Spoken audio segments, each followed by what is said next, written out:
Labdien, cienījamie vecāki, labdien, cienījamie biedri, bērni, par to, ka jūs esat tik kuplā skaitā šodien ieradušies uz pasākumu.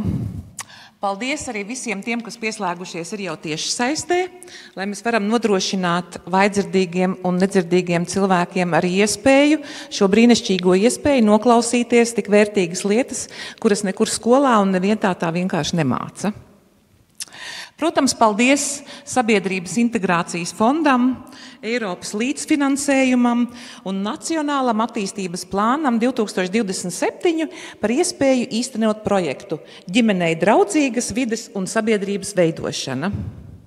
Tātad mums ciklā vai gribi būt par ienaidnieku savam bērnam, 3. tikšanās, noslēguma tikšanās, un šodienas tēma ir radošs 100 gados. Vai es viņu vēl esmu nosaukusi par Einsteina mantojumu, un tas arī nav par velti. Tātad radošums ir tāda fundamentāla lieta, pamats, enerģija, dzīvības spēks un avots, un mums nekur to īpaši nemāca. Pārslēdzam uz priekšu, vēl uz priekšu. Tātad mēs visi zinām, kā sākās Bībele un Mūzes grāmatā. Paskatieties, kādi cipari. 1, 1. Pirmā Mūzes grāmata, starp citu, man tur ir kļūda. Un 1, 1. Iesākumā Dievs radīja debesis un zemi. Es pat gribētu to pacelt tādos augstumos, kad iedomājieties, ka zeme no sākuma bija tukša un neiztaisīta. Bija daudz ūdens, daudz ielejas, daudz tumsas, daudz visādas ieplakas, bet nekā dzīve tur nebija. Un iedomājieties, Dievs pateica, lai top un tapa. Un tapa zvēri sākumā, un tapa visādi kukaiņi un zivis ūdenī, un tikai pats pēdējais radās cilvēks pēc Dieva līdzības. Un šis citāts nav tā vienkārši, bet tāpēc es izsvēršu to vārdu ārā, ka radošums ir sākums visam, un Dieva radīšanas process arī visam dzīvajam sākums. Un mēs arī mammas un tēti, ne tikai mammas, arī radam savus bērnus. Jā, tas arī radīšanas process ir, un viss dzīvē notiek ar lielu enerģiju, ar lielu spēku, ar lielu prieku, kā radošums lielā procesā. Un tas arī ir mērķis dzīvē daudziem mums, un arī tas ir tāds dzīvības avots. Redziet, un Einsteins ir teicis tā, ka darot ierastos darbus ierastā veidā, mēs saņemam tikai ierasto rezultātu. Saprotiet? Pat mans vīrs vienreiz teica, viņš saka, es nekad nebiju iedziļinājies šajā teicienā, jo būtībā, ja mēs darīsim vienu un to pašu lietu, tādā vienā un pašajā veidā, vai mums būs cits rezultāts? Jaunieši, piedalieties! Nebūs. Būs tieši tas pats, būs rudīna, bet brīžiem ir jāspēr kāds sānsolis, vai jāsāk darīt kaut kas vairāk vai savādāk, lai notiktu kaut kas vairāk un kaut kas savādāk. Tā, un lai gūtu rezultātus, es šo esmu ietērpus, man patīk šī līdzība ar hokeju. Kā jūs domājat, cik hokeja laukumā ir spēlētāji? Visi iesaistās. Bērni, celiet rokas, lūdzu. Cik hokeja laukumā ir spēlētāji? Vienā komandā, ok. Jā, it kā pareizi, bet dalam uz 2, ja, ka 2 komandas, ja. 5 spēlētāji, un 6. ir vārdsargs. Bet kā jūs domājat, cik ir uzbrucēji un cik ir aizstāvi vai aizsargi? Atcerēsiet uz visu mūžu tagad, bet tas ir ļoti svarīgi. Cik? 3, kas ir 3? Droši saki, droši vien pareizi tu saki. Kas ir 3? Vairākumā. Kas ir 3 vairākumā? Uzbrucēji? Jā, tie, kas domā mūžam atcerieties, jo tam ir svarīga un būtiska nozīme. 3 uzbrucēji, tie, kas vienmēr pārkāps pāri sarkanai līnijai un ieies pretinieku laukumā. Un 2 ir aizstāvi. Ja? Kāpēc tāda proporcija? Kā jūs domājat? Es gribu, lai jūs iesaistieties, lai jums paliek atmiņā, jo nekas tā dzīvē nav vienkārši. Nekas nenotiek pa velti vien. Kāpēc tikai 2 aizstāvi un 3 uzbrucēji un 1 stāv vārtos? Sākiet domāt, mums visos ir Einsteina mantojums, radošums, jā, un mēs atceramies Dieva radības esam. Gudrās grāmatās pa pārdošanā, kur nevis ir kasieri vai vienkārši pārdevēji mūsu veikalos, bet kur ir izcili pārdevēji, tos cilvēkus, kas ir vairākumā 3-2, ir tāpēc, ka tie 3 ir spēles veidotāji. Saprotiet? Vienmēr jābūt spēles veidotājiem vai tiem, kas pārkāps pāri sarkanai līnijai, kā šeit ir attēlots, viņiem ir jābūt proporcionāli vairākumā 2-3. Jo ja mēs neiesim pretinieku zonā, ja mēs nešķērsosim šo sarkano līniju, kas būs? Būs vārti, būs uzvara. Nebūs, nekad nebūs. Un ar aizsardzību nepietiek, un ar vārtu sargāšanu arī nekad tikai nepietiek. Mēs, protams, varam slidināties pa laukumu, bet mums uzvaras nebūs. Labas proporcijas, un tas ir īstenībā liels izaicinājums iziet ārā no spēles sava laukuma spēlē, ieiet pretinieku zonā un ieņemt pretinieka vārtus. Un mums arī uzvara, un mēs visi, kas skatāmies, mēs visi priecājamies. Bet kāds līdz šim bija padomājis, kāpēc ir tādas proporcijas, un kāpēc ir 3 uzbrucēji, un kāpēc ir tikai 2 aizsargi? Ir vērts padomāt. Paldies! Tā. Es kā attiecību speciālists, man patīk šis nosaukums. Attiecības ir svarīgas, bet atkal jautājums jums. Vai tikai ar attiecībām pietiek, lai būtu radošs un varētu izaugt un veicināt izaugsmi? Nepietiek. Attiecības ir varbūt pamats izaugsmei, ģimenē ir pamats izaugsmei, bet par laimi droši vien jāsaka, diemžēl, lai tiktu uz priekšu, ir nepieciešama nemitīga zinātkāre un radošums. Tiešām zinātkāre, kāre pēc zināšanām. Saprotiet, kāre nevis vienkārši lasīt grāmatu, bet kārot pēc zināšanām un, protams, radoša pieeja. Un ja tas būs, tad mēs arī virziesimies uz priekšu un būsim kustībā.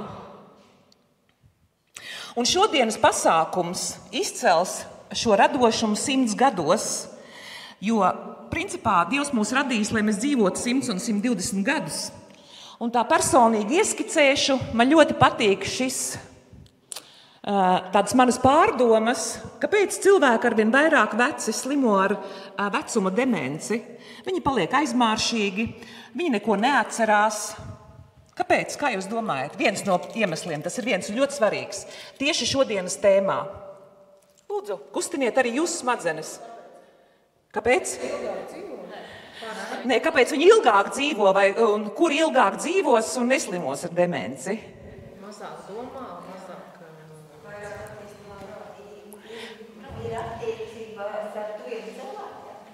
Jā, tas ir svarīgi, bet mēs šodien radošums.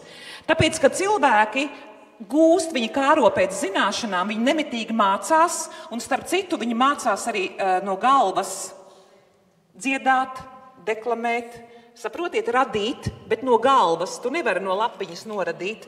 Tu vari radīt tikai, ka tu kaut ko iemācies un ka tu sniedz priekšnesumu, labāk vienmēr skanēs, ka tu dziedās nevis no lapiņas vai runās, kā es šobrīd brīžiem, bet īstenībā dziedās dziesmu no savas sirds, kas tev būs jau sen jau no prāta sirsniņā iesēdusies.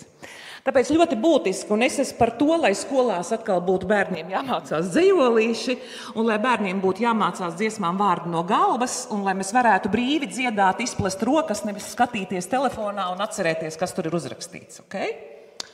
Tā, uz priekšu.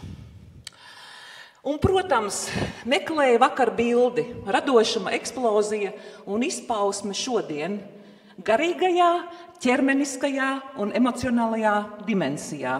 Un mums šodien 3 eksperti, Guntars Skutels, Viļakas, Vissvētās Jēzus sirds draudzes prāvests, Zemessardzes 2. vidzemes brigādes 31. kājnieka bataljona kapelāns. Un viņš runās par garīguma, kā radošuma avotu, par to, kā iekšējā ticība un garīgā disciplīna, atkal ļoti būtiski, ja? Disciplīna, garīga un ticība var atbrīvot prātu jaunām idejām un atklāsmēm. Guntar, nāc, ieņem savu vietu, mazus aplausus. Paldies! Santa Ķempele, deju un kustību terapeite, ciguna trenere, karjeras konsultante, un viņa iedziļināsies ķermeņa lomā radošuma aktivizēšanā, parādot, kā fiziskā dinamika un enerģijas vadīšana veicina radošu domāšanu. Aplausi bija. Jā. Un es, Inga Bite, klīniskais psihologs, grupu terapeits un pārmaiņu vadītājs. Es skaidrošu emociju un dvēseles dziļumu saikni ar radošumu, uzsverot, kā zinātne un spēja izprast savas sajūtas palīdz radīt un inovēt. Paldies! Katrs lektors apmēram runās 30-35 minūtes, un, protams, beigās atkal es aicināšu jūs balsot atgriezenisko saiti, dot caur QR kodu, jūs visi to piedzīvosiet, kas būs apmēram īsu brīdi pirms pusdienām. Un tagad sākam procesu, lai notiek, kā saka, kā Dievs teica, lai top. Guntars, protams. Es taču arī tev pieteicu pirmo. Paldies. Ļoti labi, ka man pirmajam, jo tad es varu stāstīt jebko. Joks, protams. Jā. Slavēts Jēzus Kristus. Prieks jūs redzēt. Un es ceru, ka pēc šīs programmas jūs būsiet ne tikai radoši, bet arī pirmais smaidīgi. Jo manā tēma ir, kas, ja varētu patīt to slaidu, ko es sagatavoju uz priekšu, lai es turētos. Ok, jā, ļoti labi. Var paskatīsimies, kas bija iepriekšējais? Jā. Teiksim, to es saprotu, ka vairāk runās pēc tam, ka no Bībeles aspekta, jo es īstenībā neesmu teologs. Jo garīdznieki iedalās divu daļās. Tie, kas ir teologi un tie, kas ir pastorāli. Un es esmu vairāk pastorāls. Pastorāls tas nozīmē, ka es strādāju nevis ar muti, ar vārdiem, ar teorijām, bet es vairāk mēģinu strādāt ar darbiem. Likt lietā tos talantus un to radošumu, kas ir praktisks, nekā tur par viņiem ļoti, ļoti skaisti runāt, apspēlēt un prezentēt un tam līdzīgi. Tāpēc par Dievs, kā Dievs radīja cilvēku pēc sava attēla līdzības, to apspriedīs tālāk un kāpēc Dievs radīja cilvēku arī tik ļoti interesantu. Bet nākošais, kas slaids, ko es tiešām gribētu vairāk parunāt par tiem 3 aspektiem, kas kādreiz man arī ir autoritātes. Tātad man viens no autoritātēm ir Kantala Mesa, kas ir bijis ļoti tuvs pāvestam un ļoti tuvs arī tam Vatikāna epicentram, kur, es nezinu, kāds no jums ir bijis Vatikānā. Jā, super. Kāda sajūta, ka tu ieeji, vai ne? Kad tu ieeji baznīcā tajā Vatikāna, tev vienkārši atveras mute. Jā, un liekas, tur ir radošuma kalngals, kādreiz izpausmes, ko tik tur nevar ieraudzīt, arī 3D attēlus un ļoti, ļoti radošuma lielas izpausmes. Un tam garīdzniekam, viņam arī bija ļoti daudz dažādu talantu, kur viņa darbi, es negribu pat teikt, bet tika izmantot arī popmūzikā. Iedomājieties, un es atzīšos, ka man patīk viens garīdznieks, kurš ir DJs. Es viņam sekoju internetā, un man ir sapnis viņu uzaicināt kādreiz uz Latviju. Es pats pamēģināju, kā būt DJam, nav viegli. Kāds no jums ir bijis DJs? Ko jūs neesat bijuši DJ? Tūlīt pat telefonā ielādējiet aplikāciju. Pamēģiniet, jo viens no veidiem, kā mēs varam saprast, vai mēs esam radoši kādā jomā, mums ir jāpamēģina. Un tas ir ļoti būtiski, nekautrējoties, ko citi pateiks. Varbūt nevajag jau uzreiz tur taisīt online vai sasaukt bariņu un pamēģināt, kā tur iet ar dažādām lietām, bet kaut vai tuvāko draugu lokā. Un lūk, šis garīdznieks arī ļoti uzskata, ka bieži vien radošuma avots vai teiksim, tas, kur tiešām radošums spēj izpausties, tad, kad tu paliec ciešā saiknē ar Dievu. Ja? Kad tev ir cieša saikne ar Dievu. Tas nenozīmē, ka tev jāsēž dienu nakti baznīcā. Vai jūs labprāt gribētu? Kurš gribētu sēdēt baznīcā? Ja? Dienu nakti, vai ne? Tas arī ir interesanti, ja ir tāda vēlme, par to mēs varam parunāt divatā, bet tas arī var vest uz kaut kādu cita veida radošumu, kas nav no šīs pasaules. Ja?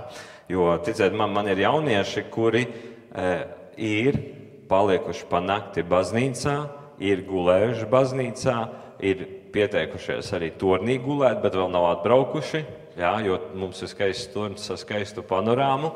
Un ik pa laikam es arī dzirdu cilvēkus, kas ierodas Viļakā, es nezinu, kā pašiem viļacāniem, kuri šeit atbraukuši, un kaimiņiem, kas ierodas Viļakas katoļu baznīcā, ik pa laikam arī viņiem ienākot baznīcā liekas, wow, cik es maziņš, un kas ir šis, ja? Kas ir šis tas lielais, ja? Tas greznais, tas skaistais, un ticiet man, arī tādā veidā cilvēks ir kopā ar Dievu. Ienākot kādā vietā, kur viņš var sajust, ieraudzīt. Ne jau visi to var, jo varbūt jūs neesat tāda tipa cilvēks.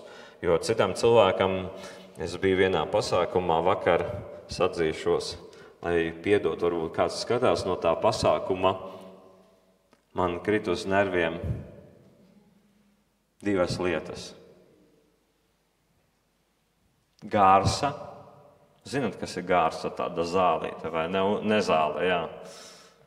Viņa bija nenopļauta pie ābelēm, jo mums bija pasākums ābeļu dārzā, un pie ābelītēm bija viena gārsa, nenopļauta ar trimmeri, jo ar mašīnu nevar tu tā nopļaut, jā.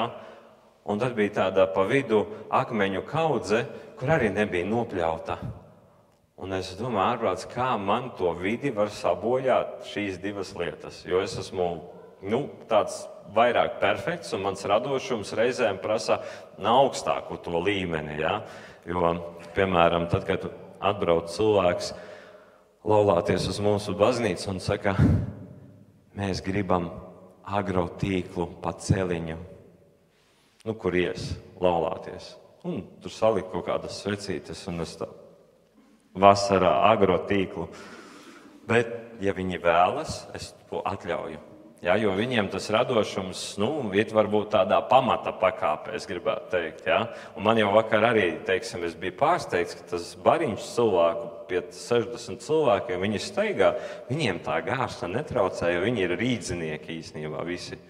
Un viņi varbūt pat izbauda to kaut kā eksotiku, un es skatos, un es pat, citiet, es viņu nobildēju. Pie ābeles. Es domāju, Guntar, tev arī jāmācās reizēm daudzas lietas tā nenobloķēt, ka tas var būt kādam ir arī skaisti, kādam tas ir patīkami, bet tu esi ieciklējies, ka, lūk, tev tas nepatīk. Un turpinot, tās attiecības ar Dievu, lai tas radošums, jo, ko es vakar darīju? Protams, ka es nevis cepos un visu laiku skatījos uz to vienu gārsu, es gāju tur, kur varēju izbaudīt. Tur bija vecas mēbeles, saliktas zem ābeles un foršā jauka atmosfēra, un tad mēs tur palikām kopā, un tiešām tā arī bija tāda jauka tikšanās ar cilvēkiem, nevis tikai, kā teikt, ka tu ieraudzi gārsu. Un mums jau latviešiem ir fantastisks teiciens, ko es mēģināju kādreiz ļoti pārtulkot itāļiem, ko viņi atkal mēģināja savā veidā novirzīt uz savām domām, kad mazs darbas piliens var sabojāt veselu medus podu. Un vakar īstenībā, ja es nebūtu ciešās saiknēs ar Dievu, ka es nebūtu tā arī teicis, Dievs, labi, nomierini mani, jo man liekas, tas ir traki, ka tā nenopļautā nezāle tur spiežas man, un man tur būtu netālu arī jāvada ceremonija, un man uz viņu jālūkojas, bet es pagriezos vairāk uz citu pusi, un viss bija labi, jo es kaut kādā veidā nomierinājos pateicībā ar Dievu palīgu, jo, ticiet, man bija tāds periods, kad šādas mazas lietas baznīcā viena muša man ļoti sabojāja lielāko dienas daļu. Un es ticu, jums jau arī kaut kādas situācijas ir, vai ne, kur tā muša iejaucas, jā, laikam? Nu, jā. Kur jums arī var būt situācijas, kad kaut kas var sabojāt jums kaut kādu skaistu pasākumu. Ja? Piemēram, ja es būtu pirms 10 gadiem, es it kā pilnīgi neko nedaru. Nu, jā. Ja es būtu pirms 10 gadiem šeit, es noteikti pateiktu daudz ko citādāk, ja? un pārsteigtāk nekā. Jā, ir viss, jā. Nu, lūk, mēs nedrīkstam ļaut īstenībā, lai mūsu dažādas situācijas sabojā nieki. Un to īstenībā mēs varam paveikt tad, kad esam ļoti ciešā saiknē ar Dievu. Es neatceros, es esmu stāstījis to gadījumu, vai ne, kad kā izpaužas arī radošums, tad, kad kā Dievs tev palīdz uzvarēt daudzas situācijas, vai ne, kad man bija veikalā, man ir bieži jārunā pa telefonu, tāpēc es viņu pametu kaut kur projām, lai es neredzu, kas notiek telefonā, digitālajā pasaulē. Un tā bija Rīga atkal, protams, slavenā par šīs puses varbūt situācijām es daudz nerunāšu, jo kāds var atpazīt sevi. Rīgā droši vien tik viegli nevar atpazīt sevi. Un Rīgā bija tāds veikals, apavu veikals, nesauksim, nereklamēsim, un man vajadzēja vienkārši ātri iet nopirkt apavus. Jebkurus, galvenais, lai der man izmērs. Un man bija telefons pie auss, man nebija austiņu, un es runāju, īstenībā es nerunāju, es klausos. Jo ir situācijas, kur man vienkārši ir jāklausās. Jo cilvēks runā, viņam pilna sirds, un es tajā telefonā tikai ik pa laikam, jā, lai cilvēks saprot, ka es viņu klausos. Un es redzu, man tie apavi der, es aiznesu pie kases, vienā rokā, protams, telefons, kā sievietes zina, to var darīt. Es ar tā mēģinu skatoties, kā jūs to protat darīt, vai ne? Un es tur nolieku, un es vēl tā pieklājīgi sasveicinos, labdien, un pielieku klāt un klausos, ko tur man stāsta telefonā, meklētos tos eirikus un tā tālāk. Un pēkšņi tā pārdevēja, ieraugot mani, ka es tur, protams, kaut kādā tādā fozā, sāk pēkšņi cienītais, ko jūs iedomājaties no sevis? Ko jūs atļaujaties? Un es pēkšņi, tas nav par mani, kas tā par nekaunību? Un es labāk neteikšu, kā viņa sāka pacelt balsi, un mani sāka audzināt. Tas ir mīksti teikts audzināt, jo tur bija arī 2, 3, kur vajadzētu pī. Un es tajā brīdī, protams, es atvainojos sarunas biedram, es teicu, es pārzvanīšu, es atvainojos, noliku. Un tajā brīdī es domāju, pagaidiet, es skatījos pie ieejas, tur nebija, ka ieiet drīkst tikai bez telefona, vai nedrīkst runāt. Nebija tās zīmes, goda vārds. Es nerunāju pat pa telefonu, es klausījos un es sasveicinājos. Un man tajā brīdī likās, es esmu klients. Ja tu negribi no manis naudas, es varu aiziet arī uz citu to pašu veikalu pretī, kaut kur vēl atrast, vai ne, nopirkt tos apavus, un viss game over. Un vēl pasūdzēties par tevi priekšniekam, bet tajā brīdī es domāju, Guntar, tu esi garīdznieks, dari kaut ko, jo cilvēciskais iet arī garīdzniekam, vai ne? Jūs nedomājat, ka es esmu supermens. Un tajā brīdī es domāju, Dievs, palīdzi man, ko man šajā situācijā darīt? Pagaidi. Un pēkšņi es to situāciju joprojām atceros, jo tas nebija es. Es viņai tā mīļi ar smaidu. Cik jūs skaista seja, jūs sejai piestāv smaidīt, nevis dusmoties. Un viņa jau bija gatavojusi, ka es tūlīt kaut ko viņai bliezīšu, tiek tik negatīvu. Un tajā brīdī, es to pateicu, tagad es to nevaru atkārtot, bet tajā brīdī es to pateicu tik saldeni. Man pašam bija tā nedaudz neērti, jo es domāju, es tādus komplimentus parasti mammai es saku, bet sieviete, garīdznieks būdams. Un es redzu, ka viņa pēkšņi kā ar cirvi, un viņai seja, es jūtu, ka viņa grib smaidīt, ja? Un viņa tā, ņemiet visu labu, vai jūs redzēšanos. Viņa pateica, es paņēmu tos apavus, un tas veikals tiešām bija liels. Un protams, tajā veikalā bija vēl cilvēki, jo es domāju, kā tagad mums būs konflikts tajā veikalā, un ko tie cilvēki skatīsies, un kā te būs, un vispār man vajadzētu ātrāk tikt projām, nekā te kaut ko diskutēt, vai ne? Un es pilnīgi, var teikt, tas, kas ir Bībelē rakstīts, pagriez otru vaigu, un šeit pat bija nevis pagriez otru vaigu, bet vēl uzsmaidi, vai ne, un pasaka kaut ko labu, un nostrādāja. Ja? Un tas ir tāda radošuma izpausme, ka tu esi ciešā saiknē ar Dievu, ka tajā brīdī es domāju, Dievs palīdzi man mierīgi, vismaz neatbildēt ļaunu ar ļaunu. Es tajā brīdī nodomāju ļoti daudz domu, kamēr dzirdēju kādus vārdus viņa sakamāt. Un tas nebija viegli. Un es atceros, ka ejot laukā, satieku to, kas palīdzēja tos apavus piemērīt, un viņa man saka, es atvainojos, ka manā kolēģi šodien ir neomā, jau kuro klientu viņa izlamā, bet, zināt, pēc jums viņa pamainījās. Ko jūs pateicāt viņai? Es saku, nē, viss kārtībā. Es saku, viss kārtībā, jā, un aizgāju, un tam līdzīgi, jā. Un es tādas sīkas lietas īstenībā man ik pa laikam ir bijis. Un ļoti palīdz ir pirmais, kas ir ļoti dziļi ielpot. Jā, ielpot un tad ar savām domām padomāt, kāpēc tu vari būt. Jo mums katram nāk šis, teiksim, pirmais, kas ir negatīvais. Reti, kuram cilvēkam būs pozitīvais.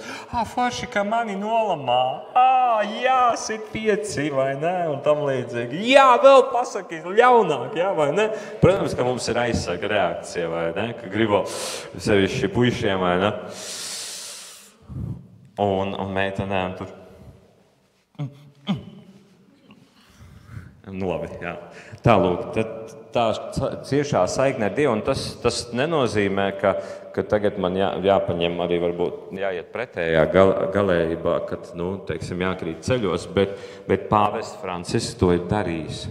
Man arī patika viņa tāda izpausme, kad pie pāvesta Franciska atbrauca 2 afrikāņu karaļi, kuri starp ciltīm bija izcēluši karu.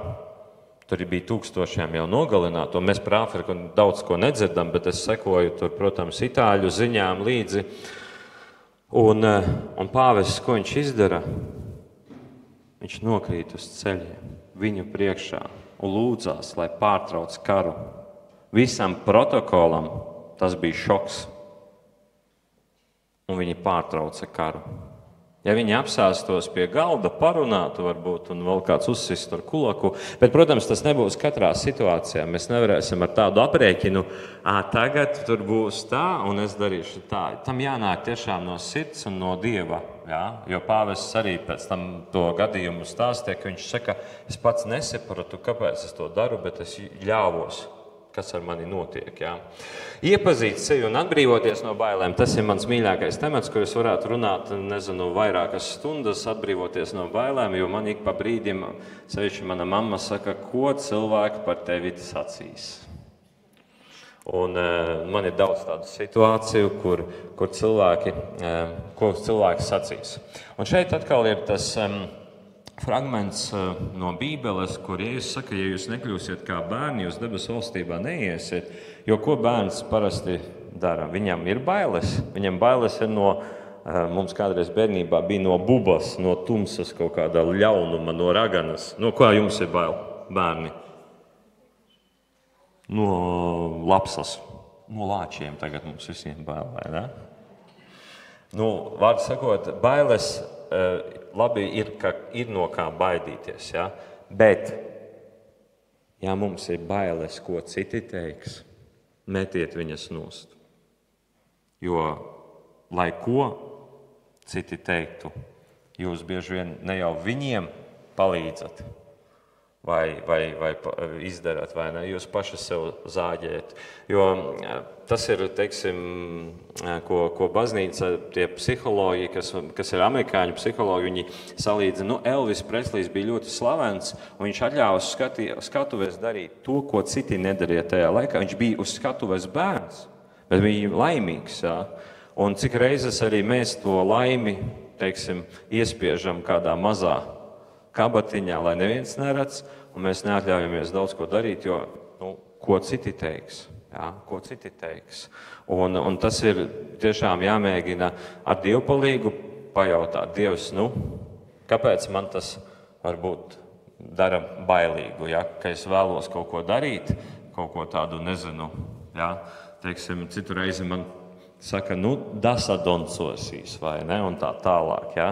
Bet es esmu drošs par to, ka to jau cilvēks saka nevis tāpēc, ka viņam bail, ka es tur kā izmežģīšu vai ne, bet es redzu, ka cilvēks, kurš pats nedara, to saka bieži vien, un arī citam neļauj darīt. Un tad viņš mēģina atrast to, teiksim, šo sāpi tādā veidā nodot. Jā, bieži vien nodot un pat iegriezt, jo, ja citam sāpēs, viņam varbūt, viņš redzēs, ka cits sāp un viņam mazāk sāpēs. Jā, bet Dievs nevēlas, lai mēs esam bailīgi. Un nevelti arī tie, kas pāvesti stājas amatā, viņi bieži vien pirmo, ko saka, viņi saka, nebaidieties. Un ne jau viņi saka īsti visiem pārējiem, jā, viņi to saka sev. Nebaidieties, jā, jo jūs esat ievērojuši, ka šis jaunais pāvests teica miers ar jums, jo viņš bija arī uztraucies īstenībā. Un pirmais, ko viņš pateica mieru, tātad viņš arī sev to vēlas. Un bieži vien man arī tas pats ir. To, ko es saku citiem, es gribu to pats sev, kā pateikt, saņemt. Un bieži vien tur bailēm nevajadzētu būt vietas, un ja ir bailes, tad arī tiešām jāstrādā, jāmēģina atrast to avotu, kāpēc ir bail. Jā, jo bail varbūt ir tāpēc, ka man kaut kas jau ir bijis tāds pieredzē, bet es neatceros tos 10 gadījumus, kas bija pozitīvi pieredzē, jā, kad es aizgāju tur, nezinu, zīmēt, jā, gleznot, jā, vai to gleznu pārdot. Jā. Man bija viens cilvēks, kurš fantastiski glezno. Un viņam bija bail ielikt sociālos tīklos, jo ko citi teiks un kā tas būs, vai ne? Un tagad viņa gleznas īstenībā maksā 100. Tikai tāpēc, ka viņš baidījās, ka viņš ir īstenībā tam cilvēkam citos priekšmetos bija sliktas atzīmes. Un viņš baidījās arī, kā ieraudzīs, kāds teiks, redzi, tu nemācies tajos priekšmetos, ja? bet kur glezno. Varbūt nevajag gleznot, bet vajag mācīties tajos priekšmetos. Bet īstenībā tieši mēs Varakļānos, starp citu, ļoti apspriedām par izglītības sistēmu, lai piedod man Dievs un piedod izglītības zinātnes ministrijā. Jo īstenībā vai tas jaunietis, kurš glezno un sev nopelna 100, vai viņam tiešām vajag pabeigt to pašu, ķīmiju ar vismaz sekmīgu atzīmi, vai ja ne labāku, vai ne, ja viņš sevi var nodrošināt. Jau. Tā kā jaunieši, jums arī jāuzdod sev jautājumu, no kā es baidos un kur es labprāt tomēr došos un pamēģināšu, jo varbūt tas man kļūs par izšķirošu pagrieziena punktu, un es dzīvē varēšu ar to ne tikai būt bagāts, bet pats galvenais laimīgs. Bet visu laiku man bija bailes, jā? Varbūt kaut ko jaunu atklāt, vai ne? Un iepazīt sevi, protams, ka tas ir vēl svarīgs aspekts. Iepazīt sevi, strādāt ar sevi, jo tām bailēm, lai mēs spētu atrisināt šīs bailes, mums ir jāiepazīst sevi. Piemēram, es varu atklāt, kādas man bija vienas no lielākajām bailēm. Man vienas no lielākajām bailēm bija tad, kad man uz pasākumu kāds apsola ierasties un kāds neierodas. Un es nezinu, kāpēc, bet es tieši viļakā sāku to pētīt, kāpēc man sagriežas viss melns, es to pasākumu varēju arī izgāzt vai aiziet projām. Jā. Ja kāds neierodas, tas nav tas pats pasākums, kur man mākslinieks kavēja 40 vairāk minūtes, bet jau pirmie pasākumi arī uz dievkalpojumu, ja man teica, mēs būsim, un viņu nav, un man tās sirds žņaudzas un liekas, kāpēc viņi teica būs, bet nav, un es sāku sevi pētīt, un tikai Covida laikā es nonācu līdz tam bērnības traumatiskajam punktam, kad man bija krustmātīte, kas mani ļoti uzmanīja, un viņa, kad laulājās, man nepaņēma uz laulībām, man atstāja mājās, man bija 5 gadiņi, kaut kā teica, ko tu tur darīsi un tam līdzīgi. Ja? Un viņa tā tik prom aizgāja ātri no manis un beigās vairs neieradās uz kaut kādiem maniem pasākumiem, kad es sāku sajust, ka tas man atstāja traumas. Ja? Bet tagad es to zinu un citu reizi es pat īstenībā strādājot ar sevi, ja kāds neierodas, man ir prieks pat Jo es esmu tā izaudzis garīgi, ka teiksim, es redzu pozitīvo. Ja agrāk es redzēju to negatīvo, ka man nāca tādas sajūtas, redzu, tevi nodeva, tevi neciena, tevi nemīl, tevi ignorē, tu tur nesvarīgs. Un kā jūs zināt, vai ne, šīs domas vēl klāt, vai ne? Bet tagad ir tā, ka tu saskati pozitīvo to, jo tu esi iepazinis sevi, saproti, ka tas bija kāds gadījums, kādreiz bērnībā, bet tas vairs neatkārtojas tādā veidā, bet varbūt citādā veidā, un galu galā varbūt cilvēkam arī ir taisnība, ja, ka tā ir viņa tāda izvēle, un varbūt pat viņam ir labāk tā, nekā, ka tu panāks, ka viņš ierodas uz tavu pasākumu, ne, un iepazīstot sevi, ja, tad arī ir īstenībā vieglāk to visu pieņemt un atrast arī, kā lūk tā viens darbas piliens tev nesabojā visu medus podu. Tu viņu izņem laukā un izmet un turpini ēst garšīgu medu. Jums garšo medus, es ceru. Tāds svaigs ar baltmaizi, pienu vai ne? Un, protams, trešais, kas ir būtiskākais īstenībā arī manā dzīvē, ja tu gribi būt laimīgs un tiešām, kā teikt, arī piedzīvot vēl tālāk šo radošumu, ka viņš, kā teikt, izaug un nes augļus, ir jādod šis radošums, ja? Mūsu starpā, piemēram, pat Eva, vai ne? Jūs, tie, kas ejat uz mūsu betas kursiem, vai ne? Evas torti tagad zina jau Rīgā, ja? Jo viņai bija, mūsu draudzē ir viena sieviete, kurā ir vienmuļš darbs. Viņa sēž pie papīriem un tā tālāk, ja? Un viņai labi to darbu izdarīja, vai ne? Bet kādas viņai tortes? Viņa atmeta bailes. Pamēģi, viņai patīk, cik es sapratu, jau no jaunības dienām kaut ko ņemties pa virtuvi ar saldumiem, vai ne? Kaut ko savējiem. Un tad viņa atmeta bailes, viņa reiz atnesa uz mūsu pasākumu. Mēs tur daži ievērojam to, jo pilnīgi tāda torte, ka tu nemūžam neesi tādu ēdis, vai ne? Tāda noformētā, ja? Un tiešām, kā teikt, viņi izlec laukā, ja? Un sapratām, ka to gatavo viņa, un viņai tagad tik daudz pasūtumu, ka viņa īstenībā varētu iet projām no tā darba un pilnīgi varētu strādāt un nopelnīt naudu īstenībā ar tortēm.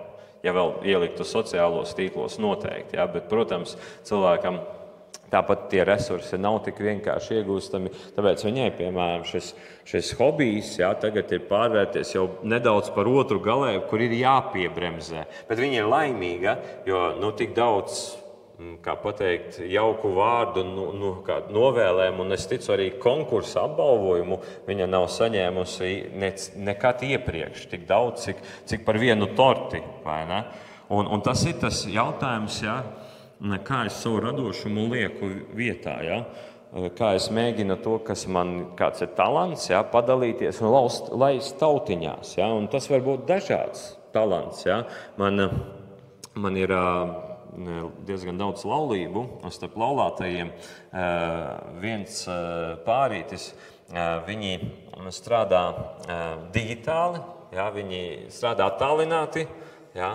Un viņi, kamēr ir darbs attālināti, ja, viņiem atkal nāk tur draugi, nāk arī, teiksim, jau daži klienti, ja, kuri ar viņiem vienkārši runā, un viņi padod ļoti daudz dažādas idejas. Ja. Un viņi saka, citu reizi man ir jābūt tā, ka es strādāju attālināti ar vienu roku, ja, un ar otru man ir jāuzklausa tas cilvēks, ja, un viņam ir talants uzklausīt un kaut kā salikt pa plauktiņiem. Ja. Un tas arī ir radošums, jo ik pa brīdim arī es pats esmu piefiksējis, ja, ka man ir ļoti daudz ideju, bet es visas spēju realizēt. Bet ir cilvēki, kuriem nav ideju, ja, bet viņi tik fantastiski vienu ideju var realizēt tā, kā es to nevarētu pat viņiem tikai padot. Man bija žurnālista viena, kuru mēs sniedzam interviju, un viņa saka, nosauciet jūsu darbiņus, ko jūs vēlaties darīt, ja, kas ir tur paredzēts. Ja, tur sākot grāmatas uzrakstīšana, tur digitālā pasaules ievadīšana mūsu baznīcā draudzē, tad tur vēl daži saimnieciskie darbi, daži mākslinieciskie darbi. Un es nosaucu kaut kādus 15 darbiņus, kas mums ir plānoti tuvākā laikā. Un es apstājos. Un viņa skatās uz mani un saka, tas arī viss, ja jums? Es saku, nē, īstenībā ir vēl vairāk ideju, bet lai jūs nedomājat, ka mēs slinkojam, es arī apstājos. Un tad viņa saka, jā, cik interesanti, ka jums tik daudz ideju un cik viņas piepildās, jo ne visas noteikti piepildās. Un tā ir taisnība, un ik par laikam es redzu, ka ir dažām jāļauj pagulēt plauktiņā, un dažām ir jāļauj arī, protams, ka cits pārņem ideju. Un tur es īstenībā nedrīkstu daudz ko atklāt, jo mēs esam vienojušies, ka citam es padotu ideju, lai man nebūtu rinda pie manām durvīm, tad cilvēks to tā arī mēģina kā pieņemt savu ideju, vai ne? Un daloties īstenībā arī tu iegūsti atpakaļ. Un cik reizes īstenībā ļoti svarīgi ir šeit atrast varbūt tādu arī piederību, kad es biju konferencē Varakļānos, mums bija dažādi līderi sabraukuši, kur ļoti precīzi teica, ka ik viens mēs vēlamies piederēt kādai kopienai. Ja? Mēs vēlamies piederēt vai pie savas ģimenes, rast tādu, kā teikt, gan atgriezenisko saiti kā šodien vai ne. Un tad, kad viņas nav, tad cilvēks iet meklēt kaut kādu vieglāku kopienu. Un bieži vien tā vieglākā kopiena nav tā labākā. Ja? Un, ja nav piedāvājuma, pieprasījumam, tad, protams, tas pieprasījums aiziet galīgi šķērsām. Un cik reizes svarīgi iepazīstot sevi, stiprinot ticību, atbrīvoties no bailēm, atrast tiešām, kur tu vari ar savu ideju, ar savu klātbūtni, ar savu uzklausīšanu, ar saviem padomiem, ar saviem darbiem, ar savu mīlestību, ar savu gudrību, ar saviem talantiem kaut ko dot minimālu. Un es ticu, ka tas atnāk atpakaļ, un tas pieaug atkal kaut kādā gan dzīves priekā, gan laimē, gan bieži vien arī tiešām, ja cilvēkam vajadzīgs arī materiālā ziņā, vai ne? Jo Dievs ir paredzējis, ka cilvēks ir tomēr kopienas cilvēks, ja? Un tas radošums bieži vien turās pateicoties tai kopienai, kurā tu esi, ja? Un cik viņa ir radoša. Ja, un tāpēc man arī ik pa laikam patīk aizbraukt, izlausties no Viļakas uz Itāliju. Ja, jo Itālijā tur katra vieta ir tāda, kura man nes kaut kādu ideju, radošumu. Un, protams, arī kas pirmais, ko es varbūt nepiefiksēju, kura bija, teiksim, šī ciešā saitne, ka Dievs runā klusumā. Ja, ka tā nav tikai mana runa, ka Dievs man vajag to pārdevēju tagad apklusināt un kaut ko pateikt viņai, lai viņai ir, kā saka, vai skolotāju vai ne. Starp citu, man bija arī skolā interesantas situācijas, kur skolotājai arī varēja dot kādu teikumu, kas pavērsās pavisam, bet bija arī pretēji. Bija reizēm tā, ka arī man vajadzēja palikt pēc stundām, un kad es teicu, bet skolotāji, es tik neesmu sliktākais skolnieks klasē. Un viņš saka, jā, bet tu manī klausies, un es varu izkratīt sirdi.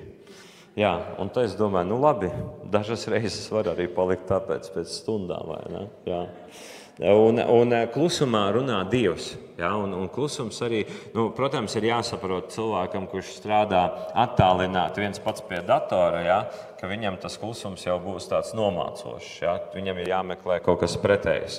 Bet daudziem tiešām īstenībā mums jābūt kaut kādam mirklim klusumam, tāpat kā kad ir nogurums. Zinat, ka, lai uzvarētu nogurumu, kad tev nāk miegs, nevajag tur iet gulēt 2 stundas, pietiek ar 10-15 minūtēm. Un es to ticēju, es tagad ar vienu sāku saprast, kāpēc daudzas lietas es spēju izdarīt vairāk nekā parasts garīdznieks, tāpēc, kad man nāk miegs dienas vidū, es aizēju uz baznīcu un es apsēžos kādā krēslā, solā un pamainu vietas, jā. Tas arī tāda interesanta man izpauksme, jo es esmu iepazinis sevi, es nevaru būt vienā vietā.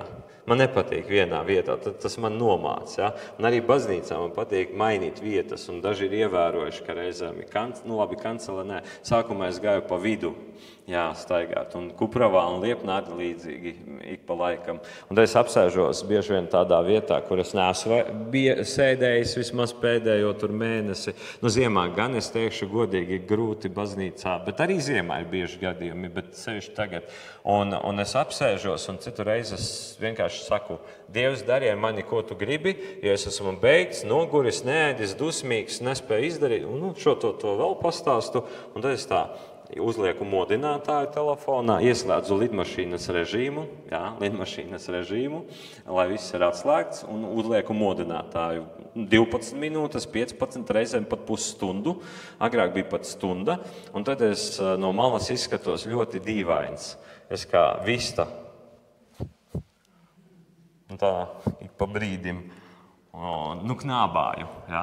Bet bieži vien ir tā, ka tu knābā, tā kā liekas, skan pēkšņi modinātājs, ja tu uzliki 20 minūtes, man liekas, minūte, 2 ir paskrējušas. Bet ja ir 20, tu tā kā bija iemidzis, tev kaut kas tur nomierinājās šeit, ja?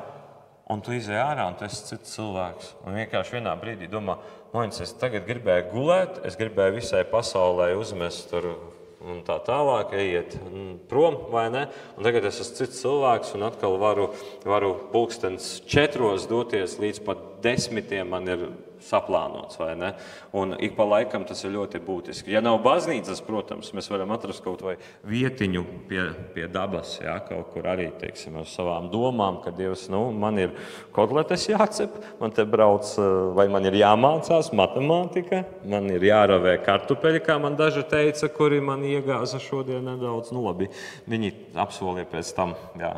Bet es varu, piemēram, atrast brīdi, tiešām sajust, ka man ir visa par daudz, apsēsties 10, 15, 20, maksimums, es domāju, 30, bet kā kuram, protams, jā, un atslēgties no pasaules, uzpildīties un atkal skriet ar tādu enerģijas devu, ar tādu Dieva klātbūtni, kā nekad iepriekš, es ticu. Tālūk. Es nezinu, cik ir minūtes pagājušas, es vēl varu parunāt, jo man ir pietiks, jā? Piedodiet, jā.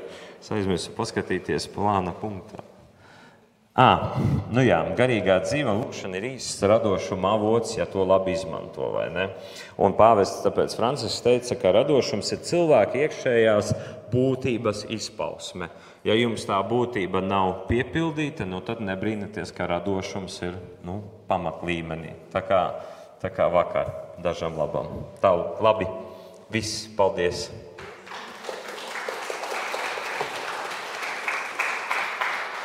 Jā.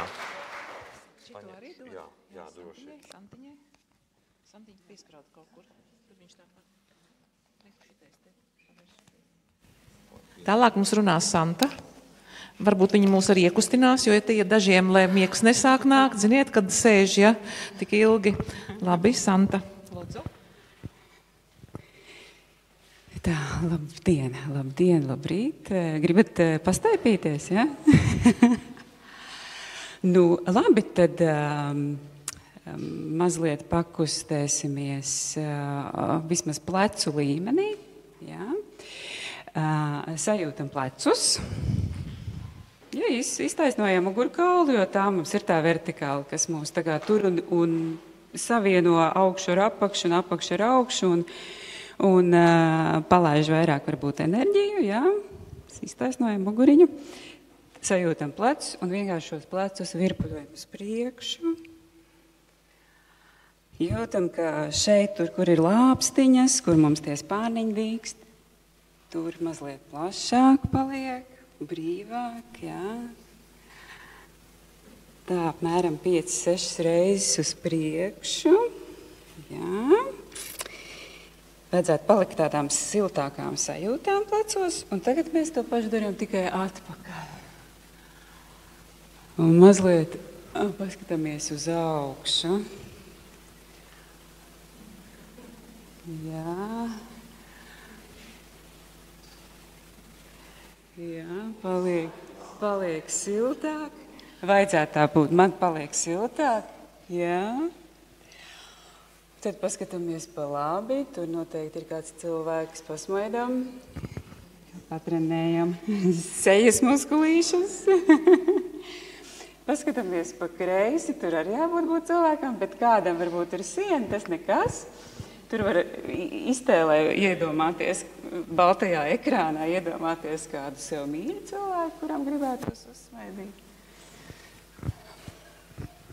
Tad mēs varam uz mirkli uzlikt plaukstus uz acīm arī kādas, 10 sekundes, jo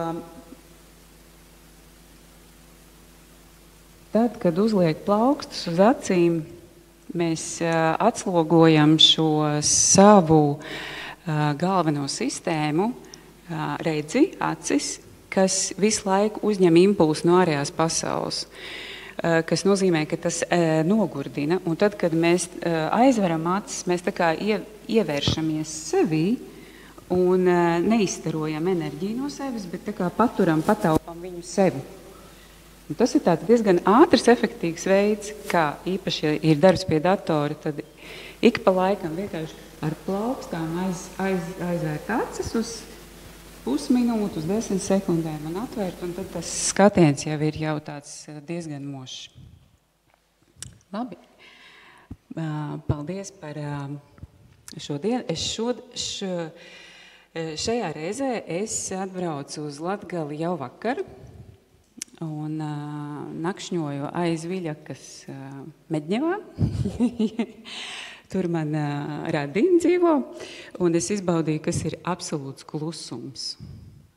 Un es aizdomājos līdz tam, ka mums notiek šobrīd Latvijā tā drusku cīņa par tiem vēja ģeneratoriem, kas būs skaļi.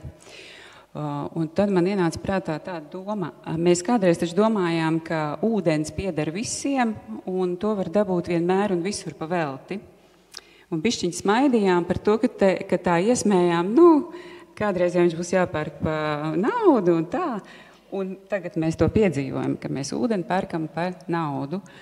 Un tad, kad es pamodos tajā klusumā šodien no rīta, man likās, nedod Dievs, ka mēs aizdzīvosimies līdz tam, kad arī klusums būs jāpērk pa naudu. Ka tās vietas, kur riņķos šie te propelleri baltie, būs absolūti mirušas, cilvēkiem neinteresantas un pat kaitīgas. Un tad tie cilvēki, ka rīdzinieks, es pat esmu rīdzinieki, bet es cenšos būt realistiski arī pret Rīgas augstprātību dažkārt, kas saka, tur Latgalē tur nekas nenotiek, tur jau viss ir izmiris, tur visi brauc projām, no turienes tur tāds klusums un tur nekas nenotiek. Tūlīt pienāks brīdis, kad visi gribēs būt Latgalē klusumā, un jūs varēsiet par to iekasēt naudu.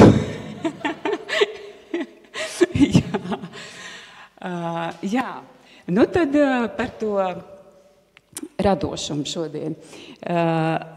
Tātad mēs esam jau uz viena viļņa ar lektoriem, lai cik tas dīvaini arī nebūtu, vai ne?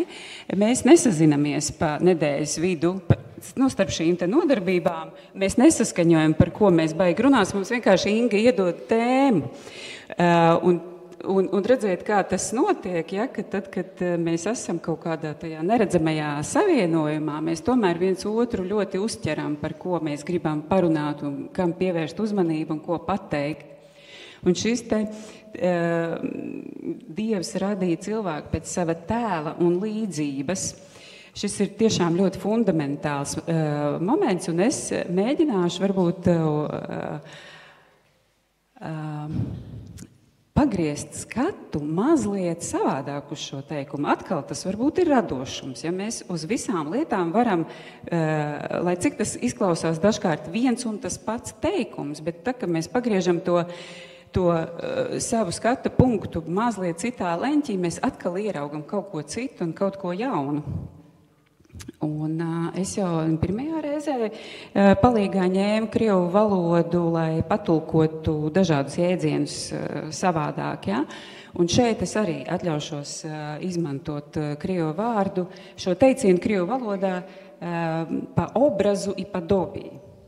Ja? Tātad atkal pamēģinām patulkot krieviski šo vārdu tēls, ja? Obraz. Latviski viņš tā tulkojās. Tautas valodā dažkārt vēl saka, ka tur pēc dieva ģīmja līdzības. Ja, ir tā dzirdēts, ka saka. Bet ja mēs paņemam šo krievu valodas vārdu obraz, tad krievu valodā tas ir vēl paraugs. Ja, tātad obraz, paraugs. Tātad, ko tas nozīmē, ja mēs tādā veidā paskatāmies? Tas nozīmē, ka Dievs mums ir iedevis paraugu, kā vajadzētu būt. Kā visiem būs labi, ja mēs tā darīsim. Ja, tātad viņš iedeva tādu savu paraugu, viņš iemiesoja, varētu teikt, Jēzu Kristu, ja, kā tas ir, kāds varētu dievišķais izskatīties šeit, tajā cilvēciskajā formā, tātad paraugs. Un tā līdzība savukārt tā ir tā mūsu tiecība, jeb vēlme paraugu atkārtot. Lai tas varbūt izklausītos tā saprotamāk, tad ņemsim kaut ko pasaulīgāku, piemēram, šos te mūsu zināmos izcilos māksliniekus, kā Leonardo da Vinci, ko mēs domāju, ka zinām, ja? vai Rafaelo, vai Botticelli, šīs te skaistās renesanses mākslas lietas, kuras tika radītas, izmantojot pareizās proporcijas, kas ir tās dievišķās proporcijas, ja? Pareizajās proporcijās. Un šie darbi patiešām ir tā kā vistuvāk vai gandrīz vai dieva paraugam radīti. Un tāpēc mums visiem viņi patīk. Tāpēc cilvēkiem neapnīk uz to skatīties un to baudīt, tāpēc, ka tur ir tā harmonija, tur ir tas harmoniskais ritms, tā pareizā proporcija ir tajos darbos. Un tāpēc viņus neviens nevar iegūt privātajās kolekcijās, lai kāds miljonārs viņš arī nebūtu. Ja? Tas viss pieder tiešām cilvēcei, lai cilvēce var iet un baudīt šo mākslu, un tā ir tā kā absolūti nenovērtējama. Un tad mums, katram cilvēkam ir iedota šī spēja dzīvot pēc tās līdzības, respektīvi pietuvināties šim paraugam,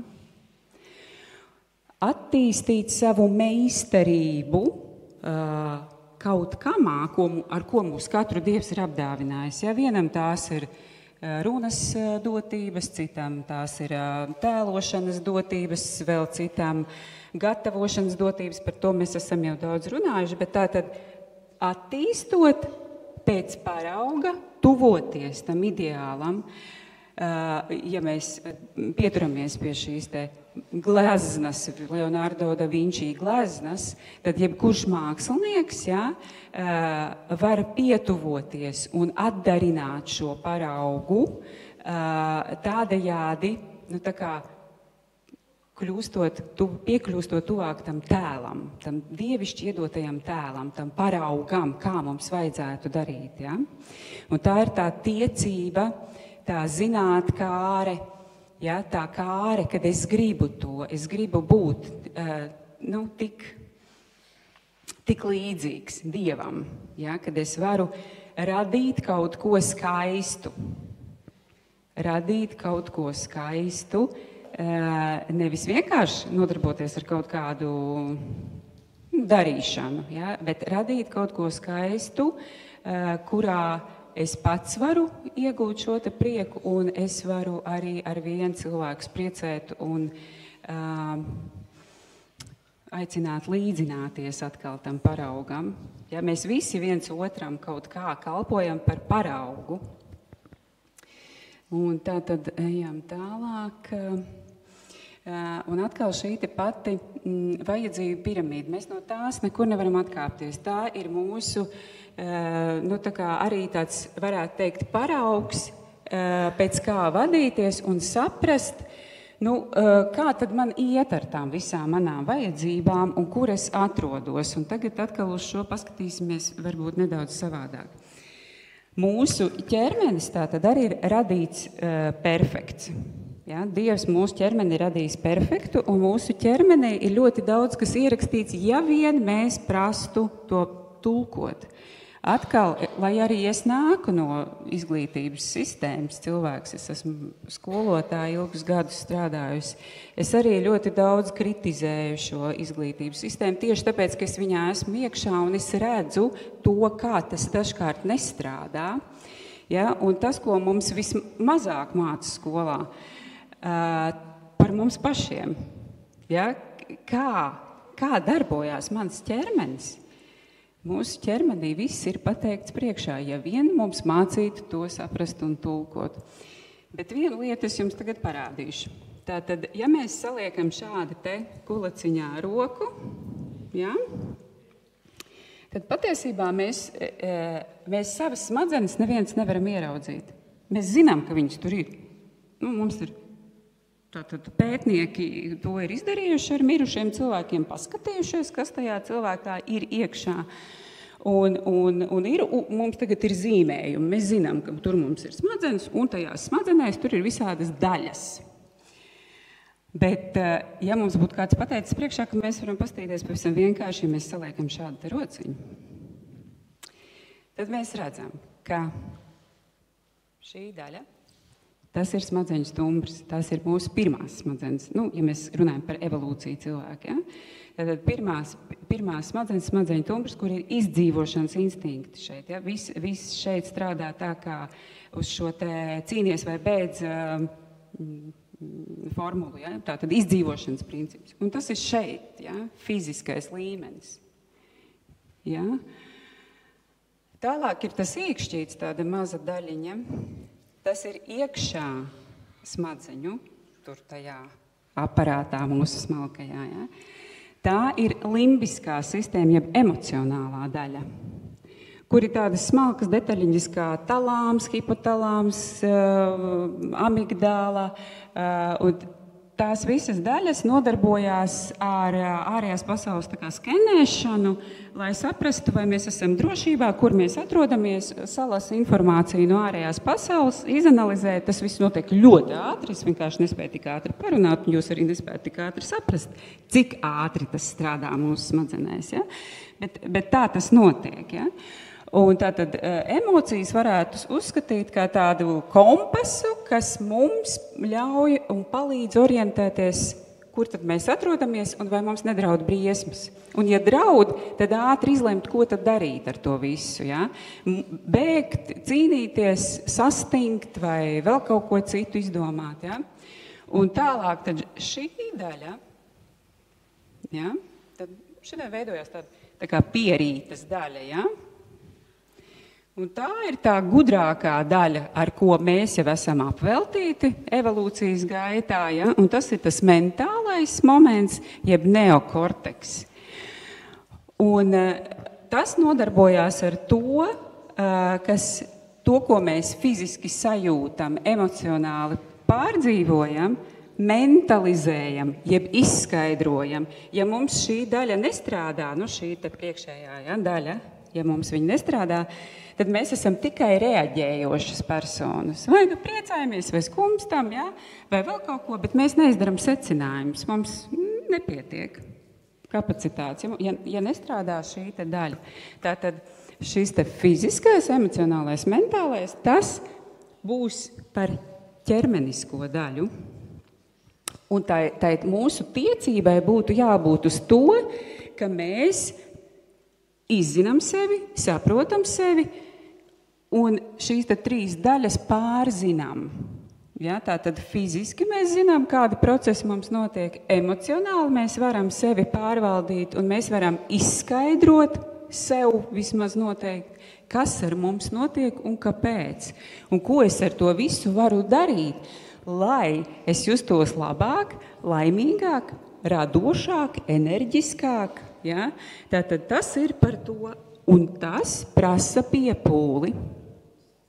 Diemžēl, tāds ir tas mehānisms, ja? Ka tas nav viegli.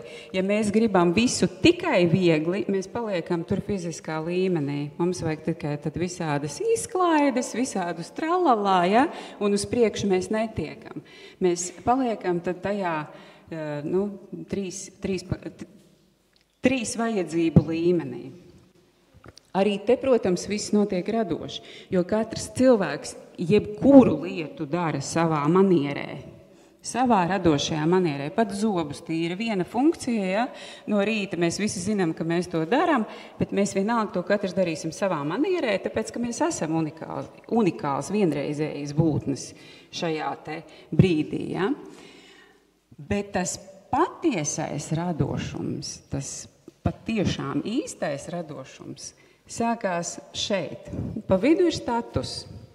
Un tas status būs tas, kā jūs sevi nosauksiet, kad jūs būsiet ka jūs tuvināsieties tam Dieva paraugam savā kaut kādā izpausmē. Piemēram, es esmu mākslinieks, tātad tas ir mans status. Ja? Es esmu radījis, pielicis kaut kādu piepūlī šajos te līmeņos, ja? Es esmu izkopis savu, pirmkārt, man ir trenēts ķermenis, ka es varu rotu noturēt rokā, ka es ilgstoši varu stāvēt pie tā sava molberta ar to mākslas audeklu, ja? Es tur varu visādi atkāpties pie tuvāk, kaut ko tā izdarīt, smalki, es varu rupji kaut ko. Tātad mans instruments fiziskais ķermenis, kā es darbojos ap to mākslas darbu, ja? Un tad ir tā emocionālā daļa, kā es tajā visā jūtos, jo mākslas darbs tā jau ir arī kaut kāda emocionāla, mana personīgā emocionālā izpausme tajā visā, ja? Un tas mentālais, kad es saprotu, ko es daru, kāpēc es daru, kādā stilā es to daru, un es varu to mentalizēt, intelektualizēt, sev izskaidrot un citiem pastāstīt, ja, kas ir mans iedvesmas avots, kādi varbūt tur ir simboli vai zīmes vai vēl kaut kas, ja, un dažkārt šādi te mākslas darbi tad kalpo mums vispār kā terapija citiem cilvēkiem, ja, viņš var vērot to, un viņā arī notiek kaut kādi procesi, kas viņu kaut kā sakārto savādāk, palīdz viņam pasauli ieraudzīt savādāk, labāk sajusties, ja, ar kaut ko savienoties. Lūk, tātad tas ir, un status tāpēc ir pa vidu, ja, tātad kāds ir mans status, uz ko es eju savā meistarībā, savā radošajā meistarībā, ja. Jā, labi, ejam tālāk, un te būs laikam pasaka par kukulīti, jā. Un redziet, pasaka arī liekas, ka pasakas tas ir kaut kas tik sēns, un kāds gan tur radošums. Bet pasakos ir ārkārtīgi daudz slāņi. Atkal, kā mēs uz to paskatāmies? Un es tagad aicināšu šo pasaku, visi zini? Esat lasījuši, bērniem stāstījuši, jā? Zini par kukulīti pasaku? Superīgi, man prieks, ka pasaka nav zaudējusi savu vietu mūsu dzīvēs. Ja? Un tātad tur ir tā, ka vienkārši ātri ejot pāri šim pasakas sižetam, vīram ar sievu vai mammītei ar tēti vai vecmāmiņai vai tantītei ar onkulīti, tā tad rodās ideja, ka vajag izcept kukulīti un sakasa tos miltiņus un sataisa to mīkliņu un izcep, un kad kukulīts ir gatavs, tad noliek uz palodzes viņu tur dzesēties. Un tad kukulīts tā kā paskatās pa labi, paskatās pa kreisi, paskatās, kas notiek mājās, kā tad tur ir, un paskatās tajā plašā pasaulē, kā tad tur ir, un tur ir tik daudz visa kā, un tur ir tik interesanti, ka viņš izdomā, neprasot atļauju, saviem radītājiem, saviem cepējiem, ja?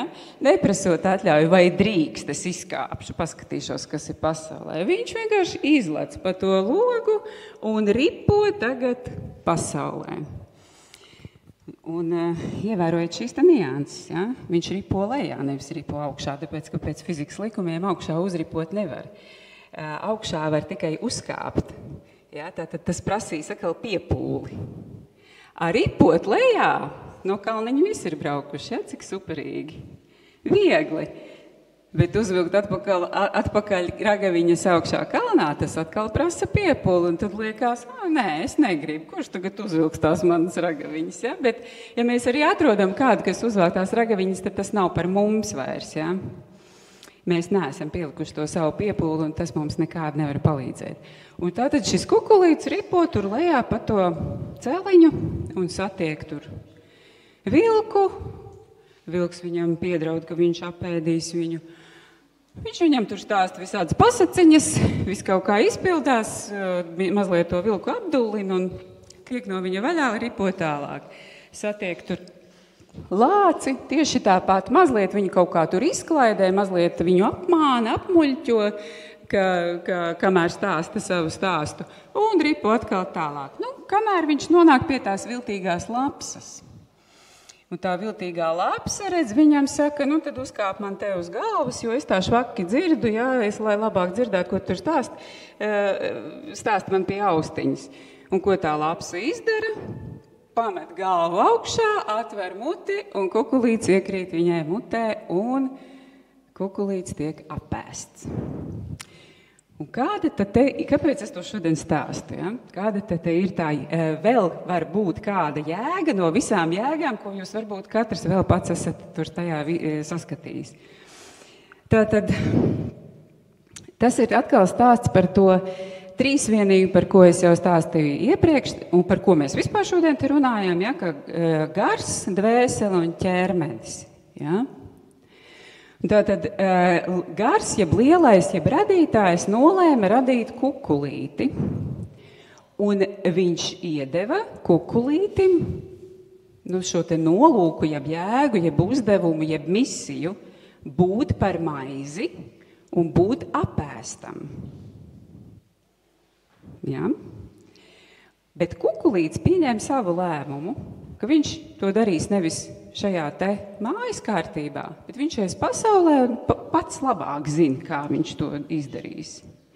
Tātad par šo te paraugu un līdzību atkal iet runa. Mēs nevarēsim neviens atkāpties no tā uzdevuma, kas mūsos katrā ir ielikts. Būt par maizi, vai būt par ķirsīti, vai būt par lāpstu, vai būt par kaut ko. Tātad mums vienalga tas jau ir iedots. Tas kods, ja tā varētu teikt, par ko mums būt. Bet izpildījums, un te ir tas knifs, ja, ka mums Dievs iedeva ne tikai šo uzdevumu, bet arī brīvo gribu. Izpildīt to vai neizpildīt? Mums taču ir tādas iespējas, vai ne? Pieņemsim, man ir dots talants atkal, gleznot, bet es varu pateikt, nē, es negleznošu. Jo ko citi teiks? Man kaut kāds vēl te iekšā, kaut kādas šaubas, kaut kādas bailes, vēl nezinu, kas atkal man ir jāpārvar, ja? Un es izvēlos, runā, ka juristi baigi labi pelna naudu, un tagad ir baigi stilīgi ar lielu naudu dzīvot, iešu, ka studēt to jurisprudenci, ja? Un to, ko man tas Dievs tur ir iedevis mākslas talantu, ja? To es tā kā pa naktīm var būt kādreiz, ja sanāks, ja būs laiks un tā tālāk. Tātad izvēlējos pa savam iet izklaidēt tos meža ļaudis. Nevis tā kā tas bija noteikts, ja? Pēc Dieva gribas, bet Dievs man ļāva izvēlēties. Gribi, negribi, dari kā gribi. Tāpat mēs baigi atkāpties no tā nevaram, pat arī tad, ja mēs būsim juristi, mēs un sirdī ar talantu gleznot, mēs vienalga kā juristi gribēsim izpausties ļoti radoši. Ja? Mēs tur taisīsim likumprojektos dažādas gleznas, nezinu, vai viņiem patiks, bet no tās dabas mēs atbrīvoties nevaram nekādi, jo mums viņa ir tā kā asins grupa, ja, ielikta. Lūk, un te ir tagad stāsts par to, vai es gribu būt izcils tai savā talantā, ar ko man Dievs ir veltījis, vai es gribu būt vienkārši, sava izdomāta un dažkārt pat varbūt smieklīga un nožēlojama kopija tam visam. Paraugs ir iedots tev būt par skaistu, siltu kukulīti un kalpot uz galda, kur visi tevi apsmaržo un slavē, cik tu skaists un izbauda, vai vienkārši kaut kur ripināties pa mežu un būt apmānītam un vienalga apēstam. Jo ko nozīmē būt apēstam? Mēs visi esam radīti tāpēc, lai mēs būtu apēsti. Ja? Un ko nozīmē būt apēstam? Tas nozīmē būt kalpot otram. Ja? Tās dāvanas dot otram, savas dāvanas dot otram. Mēs vienalga esam, mēs nevaram vien iztikt. Mums ir jādalās ar tām dāvanām, mums ir jādalās ar to savu sūtību, ja? Kas nozīmē, ka mēs būsim apēsti. Un mēs pat kaut kur dziļi gribam būt apēsti, jo tad mēs piedzīvojam vajadzības sajūtu, ka tu šajā pasaulē esi vajadzīgs, bez tevis nevar iztikt. Ja? Bet vislabāk to ir darīt pēc tā kā piekrist Dievam, teikt, jā, es gribu realizēt to talantu, ar ko tu man esi apdāvinājis.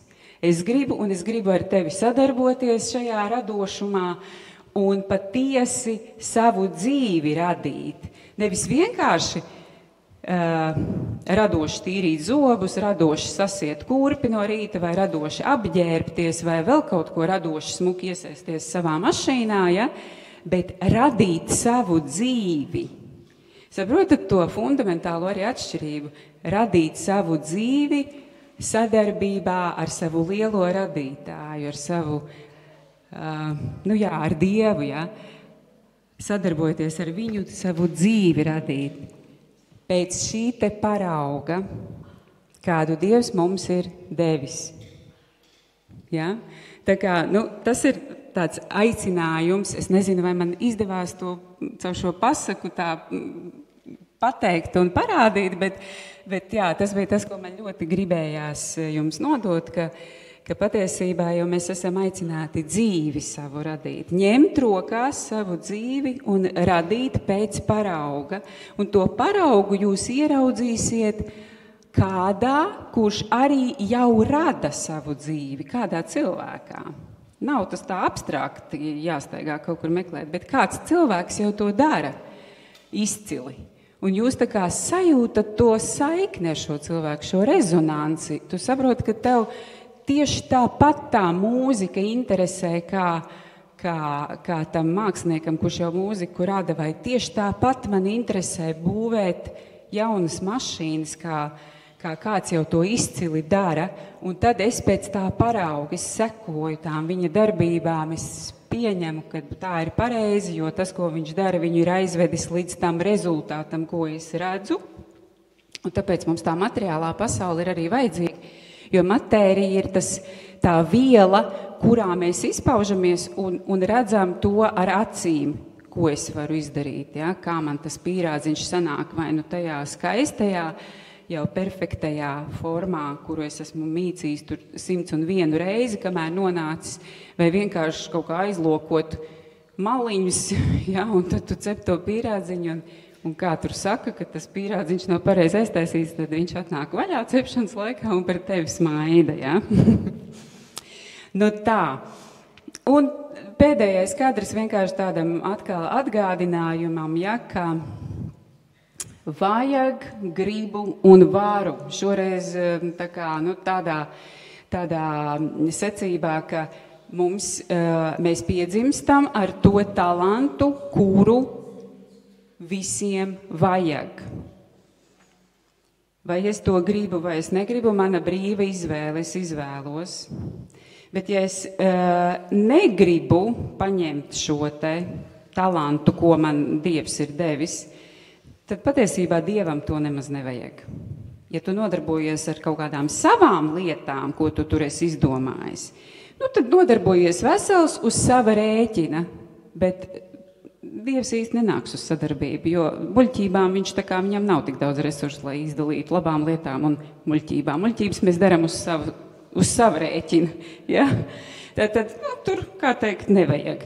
Bet ja tikko tu esi gatavs gribēt ar mani sadarboties, tā man tūlīt tevi vajag.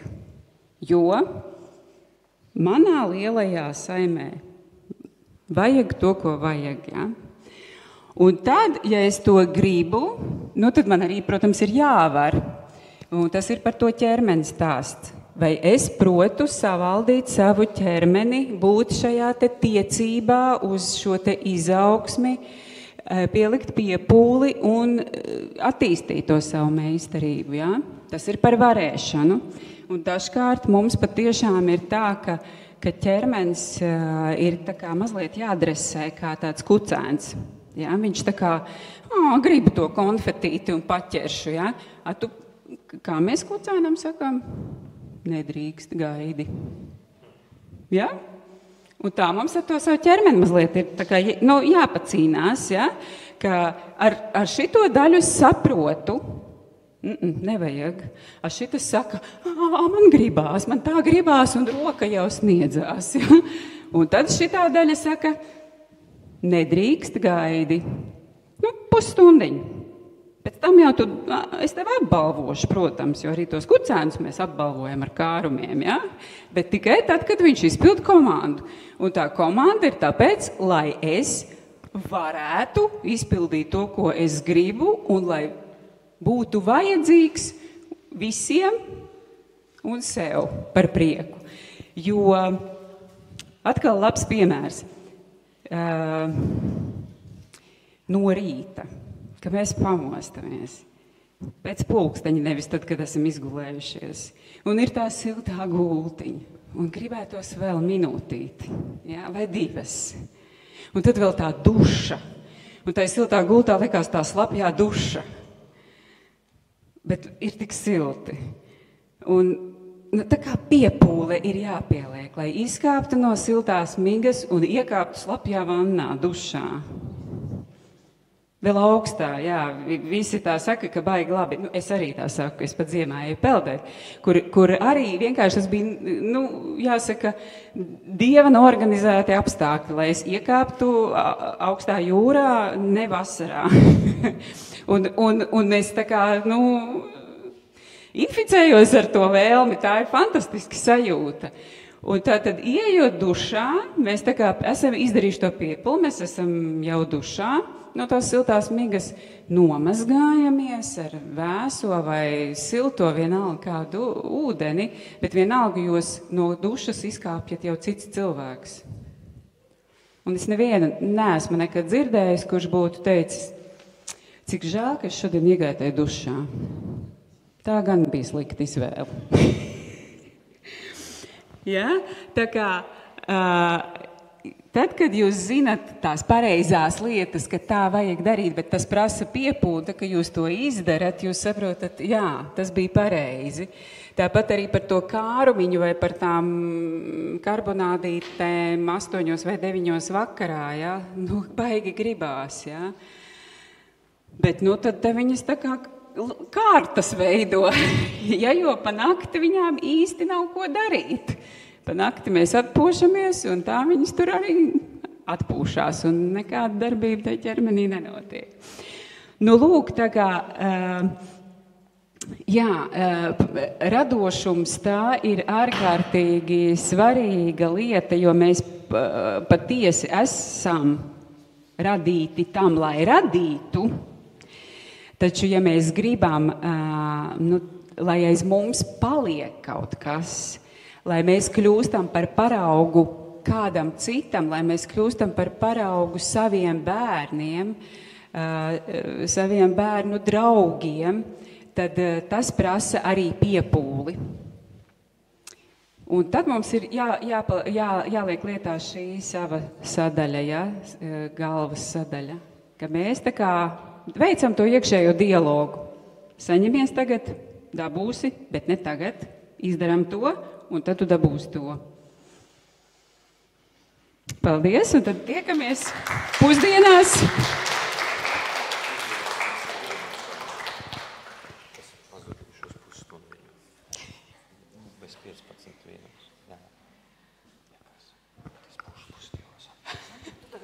Jā.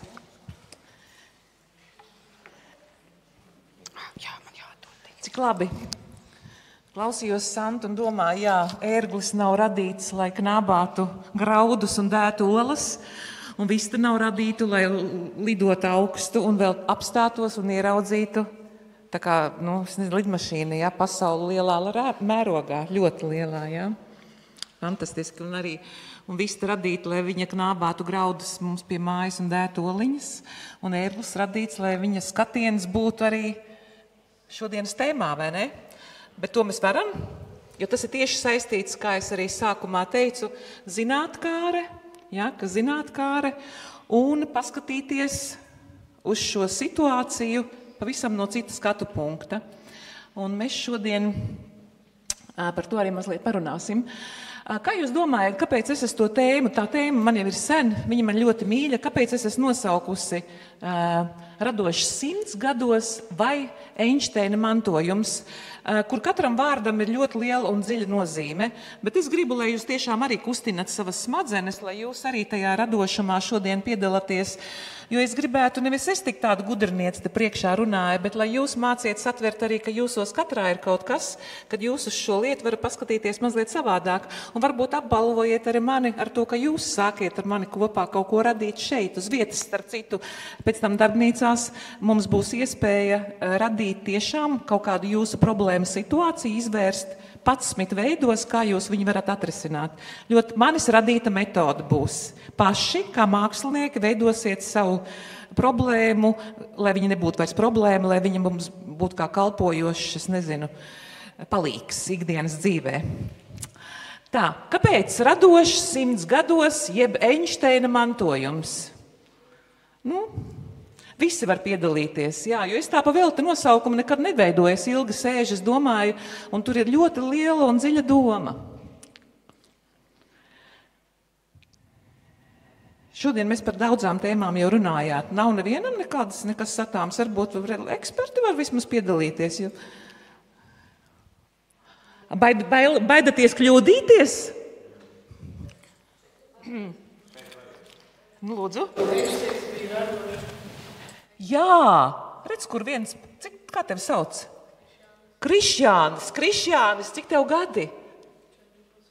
14-gadīgs Krišjānis pateica, vai vēl kāds vispār zināja, ka starp citu ne tikai radošs, bet viņš ir Wikipēdijā rakstīts un daudz vairāk vēl kaut kur rakstīts, es esmu ļoti daudz par viņu lasījusi, radošuma ikona. Būs arī tas, jā. Radošuma ikona, un ikona ir kaut kas vairāk par tikai par radošumu. Jā, alleluja. Un klausieties, un tikai matemātiķis, viņš arī bija tas, kurš teica, ja es nebūtu izcils matemātiķis, es būtu izcils mūziķis. Un vai zinājāt to, ka vispār mūzikai ar matemātiku ir cieša saikne, un kāpēc? Starp citu, abas divas, jā, saslēdzās, un tas nemaz nav tik vienkārši. Jā? Jā, un īstenībā, kas ir grūtāk? Jā, jūs iedomājaties, ka mūzikā ir nošatslēgas divas, basatslēga un violas atslēga, un pie tam violas atslēgā nav līnijas tādas pašas kā basatslēgā, jo, ja sol uz otrās violas atslēgā, tad sol basatslēgā ir uz pirmās līnijas. Un iedomājieties, ka rokām ir 10 pirksti kopā, un basatslēgā viss aizņemt un violas, un katrs ir uz savas līnijas, un pie tam vēl ar novirzi, ka nav viena atslēga uz vienas līnijas. Iedomājieties, kāda tā ir smadzeņu matemātika vispār, kas tas ir pa kompjūteri. Mums smadzenes, kāds kompjūteris, jaunieši klausieties, vispār nevar aptvert, kādi mēs esam veidoti. Ne tikai tas ir brīnums, kad mēs izaugam mammas vēderā, bet arī kā mūsu smadzenes spēj strādāt, kā viņas spēj vispār aptvert to informāciju un pie tam visu to palaist uz instrumenta vēl mūzikā, kur cilvēki bauda gadsimtiem. Saprotiet?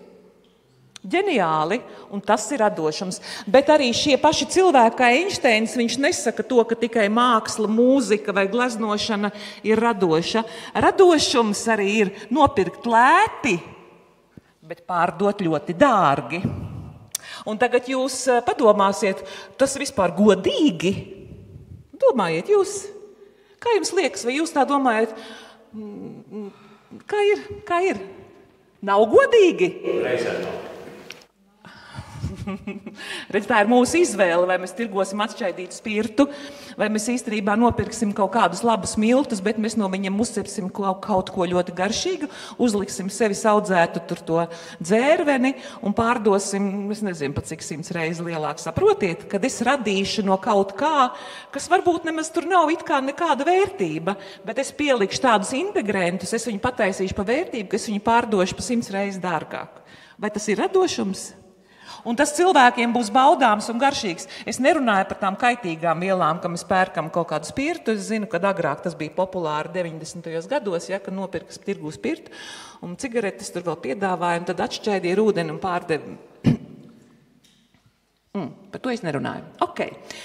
Un radoši 100 gados, es jau teicu, 100 gados principā, ja cilvēki piepūlētu savas smadzenes savus kognitīvos procesus, kas ir domāšana, atmiņa, informācijas uztvere, viņi dzīvotu ilgāk nekā cilvēki, kuri, teiksim, slinko, nepiepūlē, nelasa, nemācās, neaug, nepieaug. Ja? Viņi dzīvos noteikti mazāk, vai nu arī viņu dzīve būs, es nezinu kāda, bet noteikti interesantāk ir dzīvot, varbūt nevieglāk, kā saka, bet noteikti interesantāk, ka mēs dzīvosim, ka mēs visu laiku kaut kādu dienu radīsim sev, ja mēs kaut ko mācīsimies, mēs iesim uz priekšu un kustēsimies, gan ķermeniski, gan dvēseliski. Ok, ejam tālāk.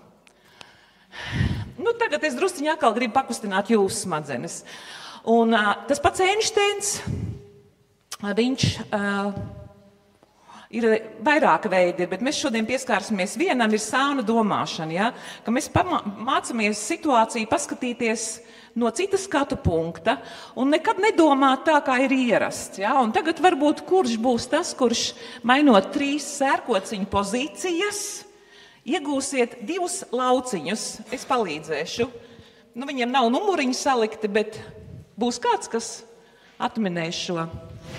No augšas uz leju. Kurš? Saki? Nu? Vidējo uz leju, ok. Leju un no to malu, to pa vidu, kas tagad uz leju. Jā, 2 laukumi būs. Nu kā tas salikt? Nu atnāc parādi. Nu nāc. Nesanāk. Vismaz, kā es saprotu, nesanāks. Jā, 2 laukumi. Būs 2 laukumi.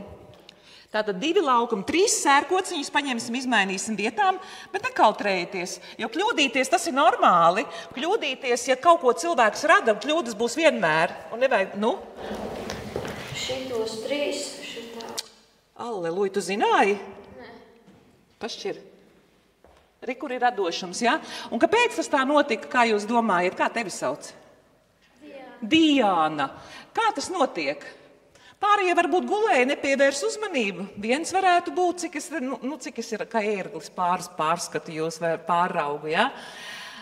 Un kas notiek? Kāpēc tā ir, kad tā vienam viegli nākas un citiem arī nesanāks?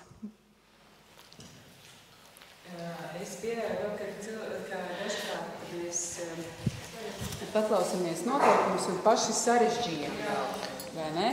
Jo man pirmajā mirklī gribējās domāt, ka tie 2 laukumi uzreiz nozīmē vienāds 2 laukumi. Un tad es sapratu, ka nē, tie taču var būt dažādi laukumi, galvenais, ka 2. Jā. Tad mēs dažkārt vispār paši piefantazējam pārvis kaut ko. Tieši tā, redziet, kur tieši tā. Un īstenībā tas bija tik vienkārši, tikai tāpēc, ka mēs kaut kādā sarežģītā domāšanā, mēs nespējam palikt tik vienkārši kā milti vienkārši. Es nevaru vēl vienkāršāku vārdu pateikt. Saprotiet, mēs no savas prātošanas, no saviem augstumiem nevaram saprast īstenībā, tas ir tik vienkārši. Un mēs gribam uztaisīt kaut ko sarežģītu un paši sarežģam, pāršķiram tālāk. Tur vēl viens būs tāds, vēl 3 būs āķīgi uzdevumi. Un mani pasaka pa sēklu. Es paņemšu, man jālasa, jo tur ir tik svarīgs katrs vārds.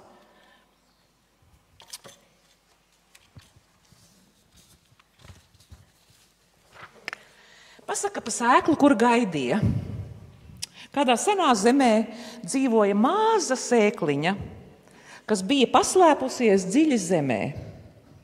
Tā zināja, ka ir potenciāls viņai kļūt par varenu koku, bet baidījās no nezināmā. Katru dienu saule sūtīja savus starus, aicinot sēklu augt. Lietus deva tai spēku, vējš čukstēja iedrošinājumu vārdus, bet sēkla teica: es vēl neesmu gatava, varbūt rīt. Pagāja gadi, sēkla joprojām gulēja zemē, gaidot perfekto brīdi, bet perfektais brīdis tā arī nekad nepienāca. Kādu dienu putniņš lidoja garām un teica: ja tu nepieņemsi lēmumu augt, tu nekad arī neuzzināsi, par ko tu vari kļūt. Sēkla beidzot uzdrošinājās, tā izdzina saknes, pacēla asnu un izauga par spēcīgu koku, kas deva ēnu, augļus un patvērumu citiem. Man iet tirpas pāri kauliem. Tur ir katrs vārds tik svarīgs, ja, ka mēs ļoti bieži pagājušajā reizē atrunājam vispār pat savu aicinājumu, savu misiju dzīvē, tikai tāpēc, ka mums ir vēl es neesmu gatava. Es esmu pa jaunu, jaunieši jums tas ir, ja? Man vēl tikai 14 gadi. Es esmu vēl par jaunu, man vēl nav pietiekami zināšanas, ja? Un tad pienāk gada 40, 50, man drīz jau jāiet pensijā, tāpatās priekš kam. Ja? Un perfektais brīdis tā arī nekad nepienāks, jo tāda vispār nav. Ja? Jo mums liekas, ka kaut kas man vēl ir jāizdara, kaut kas. Ja? Un tas kaut kas arī neko neizsaka. Kas tas ir kaut kas? Bet tas ir tas brīdis, ka vienkārši jāpieiet un vienkārši vienā brīdī ir jālec. Es nesaku, ka no klints jālec un jāiet bojā, bet vienkārši tas ir vienkārši jāsāk darīt. Tāpēc tās pasaka ir brīnišķīga, manuprāt, īsa, bet laba. Pašķiram tālāk. Un kur ir, visi esam redzējuši pie Einsteina vienādojumu, ar ko viņš arī ir populārs. Bet vai jūs kādreiz padomājāt, ka šo te arī var pārvērst par enerģiju vai radošums un personīgās transformācijas spēka atspoguļojums, ja? Kad E-burtiņš ir fizikā enerģija, un kā jau es teicu, ja viņš nebūtu bijis fiziķis Einsteins, viņš būtu izcils mūziķis, bet viņš arī bija radošuma ikona. Un viņš arī liek man transformēt to E-burtiņu, ka tā ir mūsu radošā dzirksts, jo, ka tā radošā dzirksts ir, arī motoram ir kaut kāda dzirksts, es tik smalka mašīna mehānika nepārzinu, ja? Bet kad ir, tad viņš motors sāk darboties, un mums ir cik zirga spēka vēl, un mēs varam braukt uz priekšu, jo tā ir liela enerģija tur notiek, ja? Kaut kāds sprādziens pat. Bet mums arī ir radoša dzirksts. Un vai jūs kādreiz esiet izjutis kādu dienu, liels vai mazs, ka jums ir iekšā šī dzirksts, ka man jādara? Ir? Visi sajutuši? Paceliet kaut kā padarbu. Ir? Visiem, visiem ir, un tie, kas neceļ rokas, es zinu, ka tiem arī ir, jo tas notiek visiem. Tikai jautājums ir, ko mēs ar to darām. Jo tai dzirkstī arī ir spēks. Protams, mēs varam aiziet gulēt, mēs varbūt vienmēr esam noguruši, vai visādas vēl citas atrunas ir, vai nav naudas, vai nav laika tam vēl, vai rīt, vai es vēl neesmu gatava, man nav pietiekoši zināšanas, ja? Un tā dzirksts, protams, viņa atkal nodziest. Ja? Un tas M ir mūsu zināšanas, jo tam ir masa, tam ir forma, tam ir pieredze un talanti, kas veido pamatu jaunām idejām. Es šo tā izskaidrotu. Un gaismas ātrums kvadrātā ir C kvadrātā. Tas ir ātri augošs spēks, kā sniega bumba, ja, kas rodas, kad mēs apvienojam zināšanas radošam un ar drosmi, kas bija sākumā tā dzirksts. Ja. Un īstenībā ir arī tā, pašķiram vēl vienas priekš, ja, man patiks enerģijas, to mēs izlaidīsim šodien. Jā.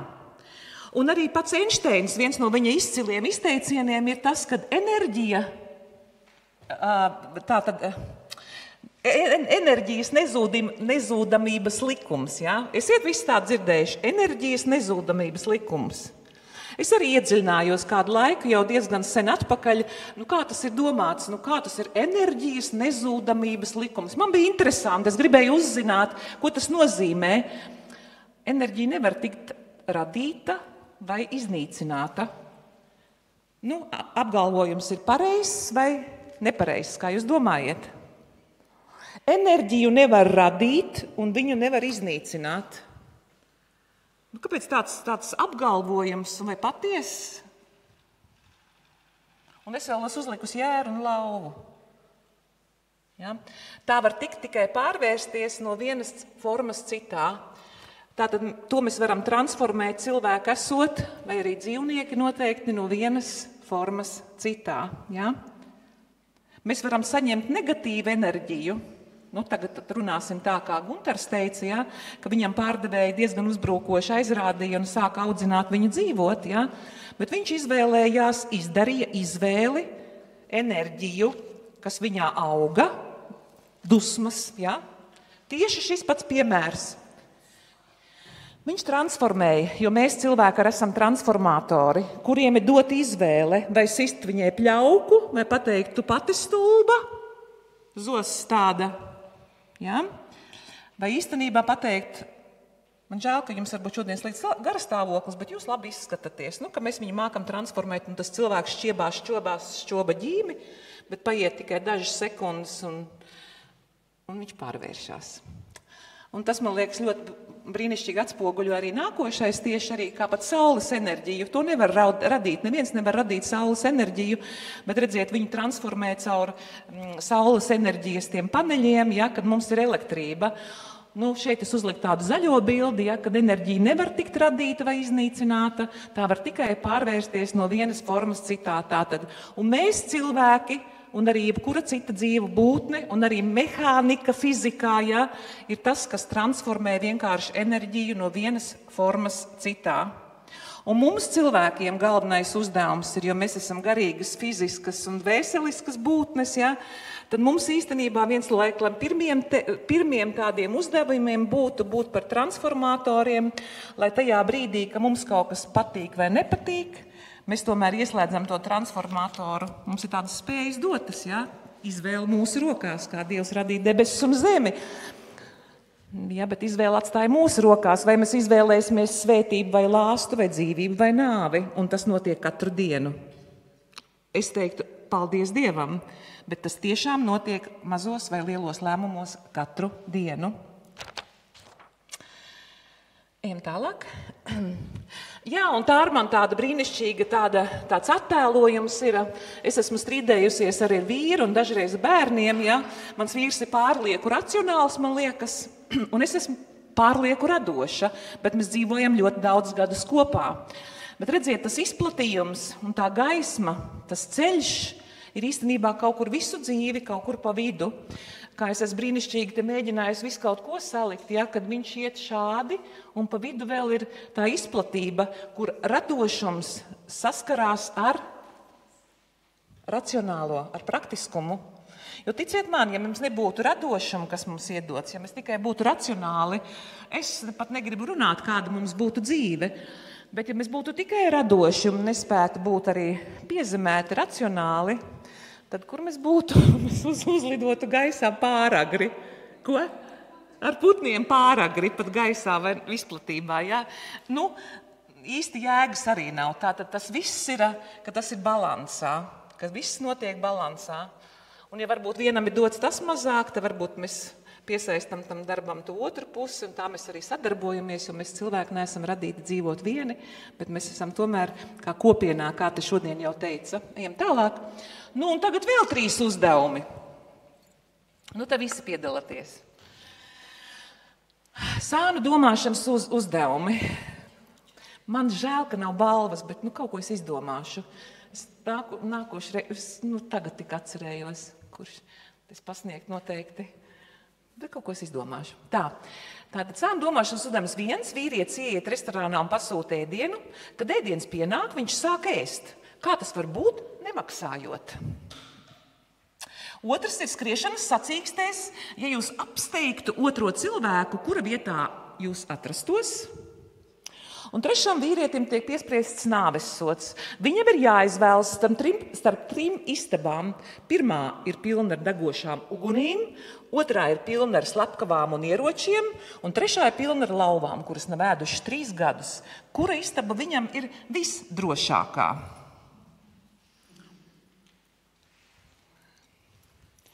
Var pa vienam, nav visiem, bet, kā saka, ieslēdzam drusciņu, paskatāmies uz daudzām lietām drusciņu savādāk, nekā mums māca skolā vai kā mēs esam ieraduši. Lūdzu.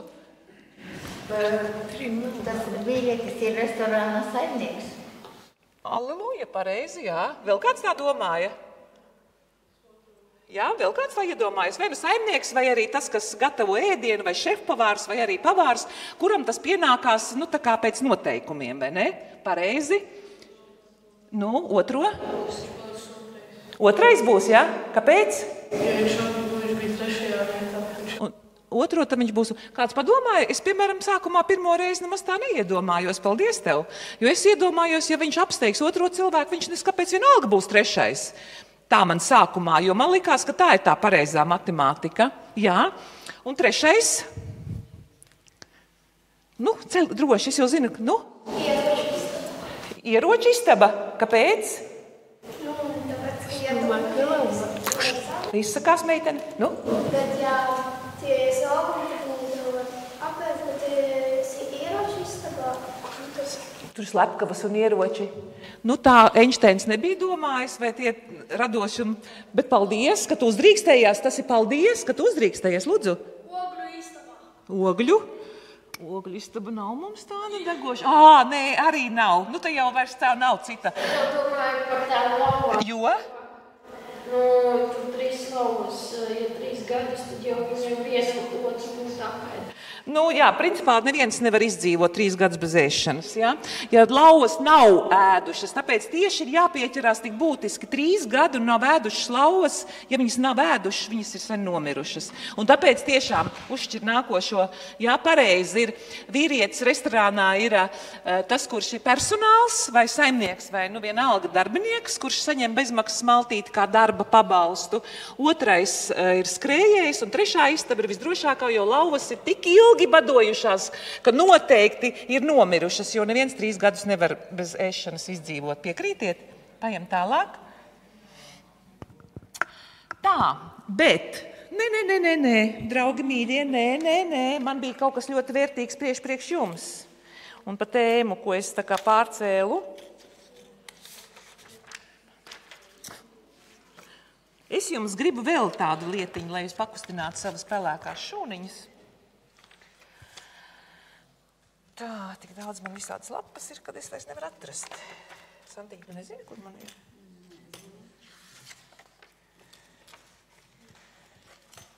Es nekur Sorry. Un tagad par radošumu. Ja? Pirms mēs skanēsim QR kodus. Es izlasīšu dažus piemērus, bet jūs arī uzmanīgi atkal klausieties, jo viss jau ir tajās zināšanās. Ja jūs neklausaties, ja jūs neieklausaties un ja jūs nesadzirdiet, ja jau klausīties varu tā apmēram runājam, un tāpat tās ir tulīt ēst gribās. Bet to arī var klausīties un to arī var sadzirdēt, un tā ir milzīga atšķirība, ko arī pētnieki ir pierādījuši, ja? Cik mēs uzmanīgi spējam klausīties. Un man gribētos tomēr, kad no kaut kādiem standartiem šodien jūs izkāptu un sadzirdētu dažus izcilus, radošus cilvēkus, kuri visiem jums ir noteikti pazīstami visā pasaulē, un visi jūs viņus pazīstiet. Es nolasīšu dažus viņu teicienus, ko viņi izteikuši ir par radošumu, bet jūs arī padomāsiet, kuri vārdi un kāda tiem nozīme, kas ir kopīgs visiem šiem cilvēkiem. Vairāk es neko neteikšu, kas ir kopīgs. Varbūt uzvedība, ja, drusciņ tā es jums pasaku priekšā, ja, bet kaut kas visiem ļoti kopīgs. Kāpēc viņi ir tie, kas ir viņi? Ja, un viņi arī būs vienmēr viņi, un viņi ilgi vienmēr visiem paliks atmiņā. Alberts Einsteins teicis: iztēle ir svarīgāka par zināšanām. Zināšanas ir ierobežotas, bet iztēle aptver visu pasauli. Sadzirdējāt? Visi sadzirdējāt? Tātad, jā? Zināšanas ir limitētas, bet iztēle aptver visu pasauli. Steve's Jobs. Visi zina, kas ir Steve's Jobs? Bijis. Steve's Jobs, tas, kas iPhone izdomāja, tagad atpazināt? Viņš ir, manuprāt, miris jau kādu laiku atpakaļ. Jā, tur bija viņam arī tāds skumjš atvadu stāsts, bet noteikti viņš ir visā pasaulē viņu zina, jo viņš ir iPhone pats pirmsākums ar saviem vienaudžiem vecāku garažā. Viņš sāka savu biznesu, kur tagad ir iPhones, ja, ko mēs visi tik ļoti labprāt iekārojam.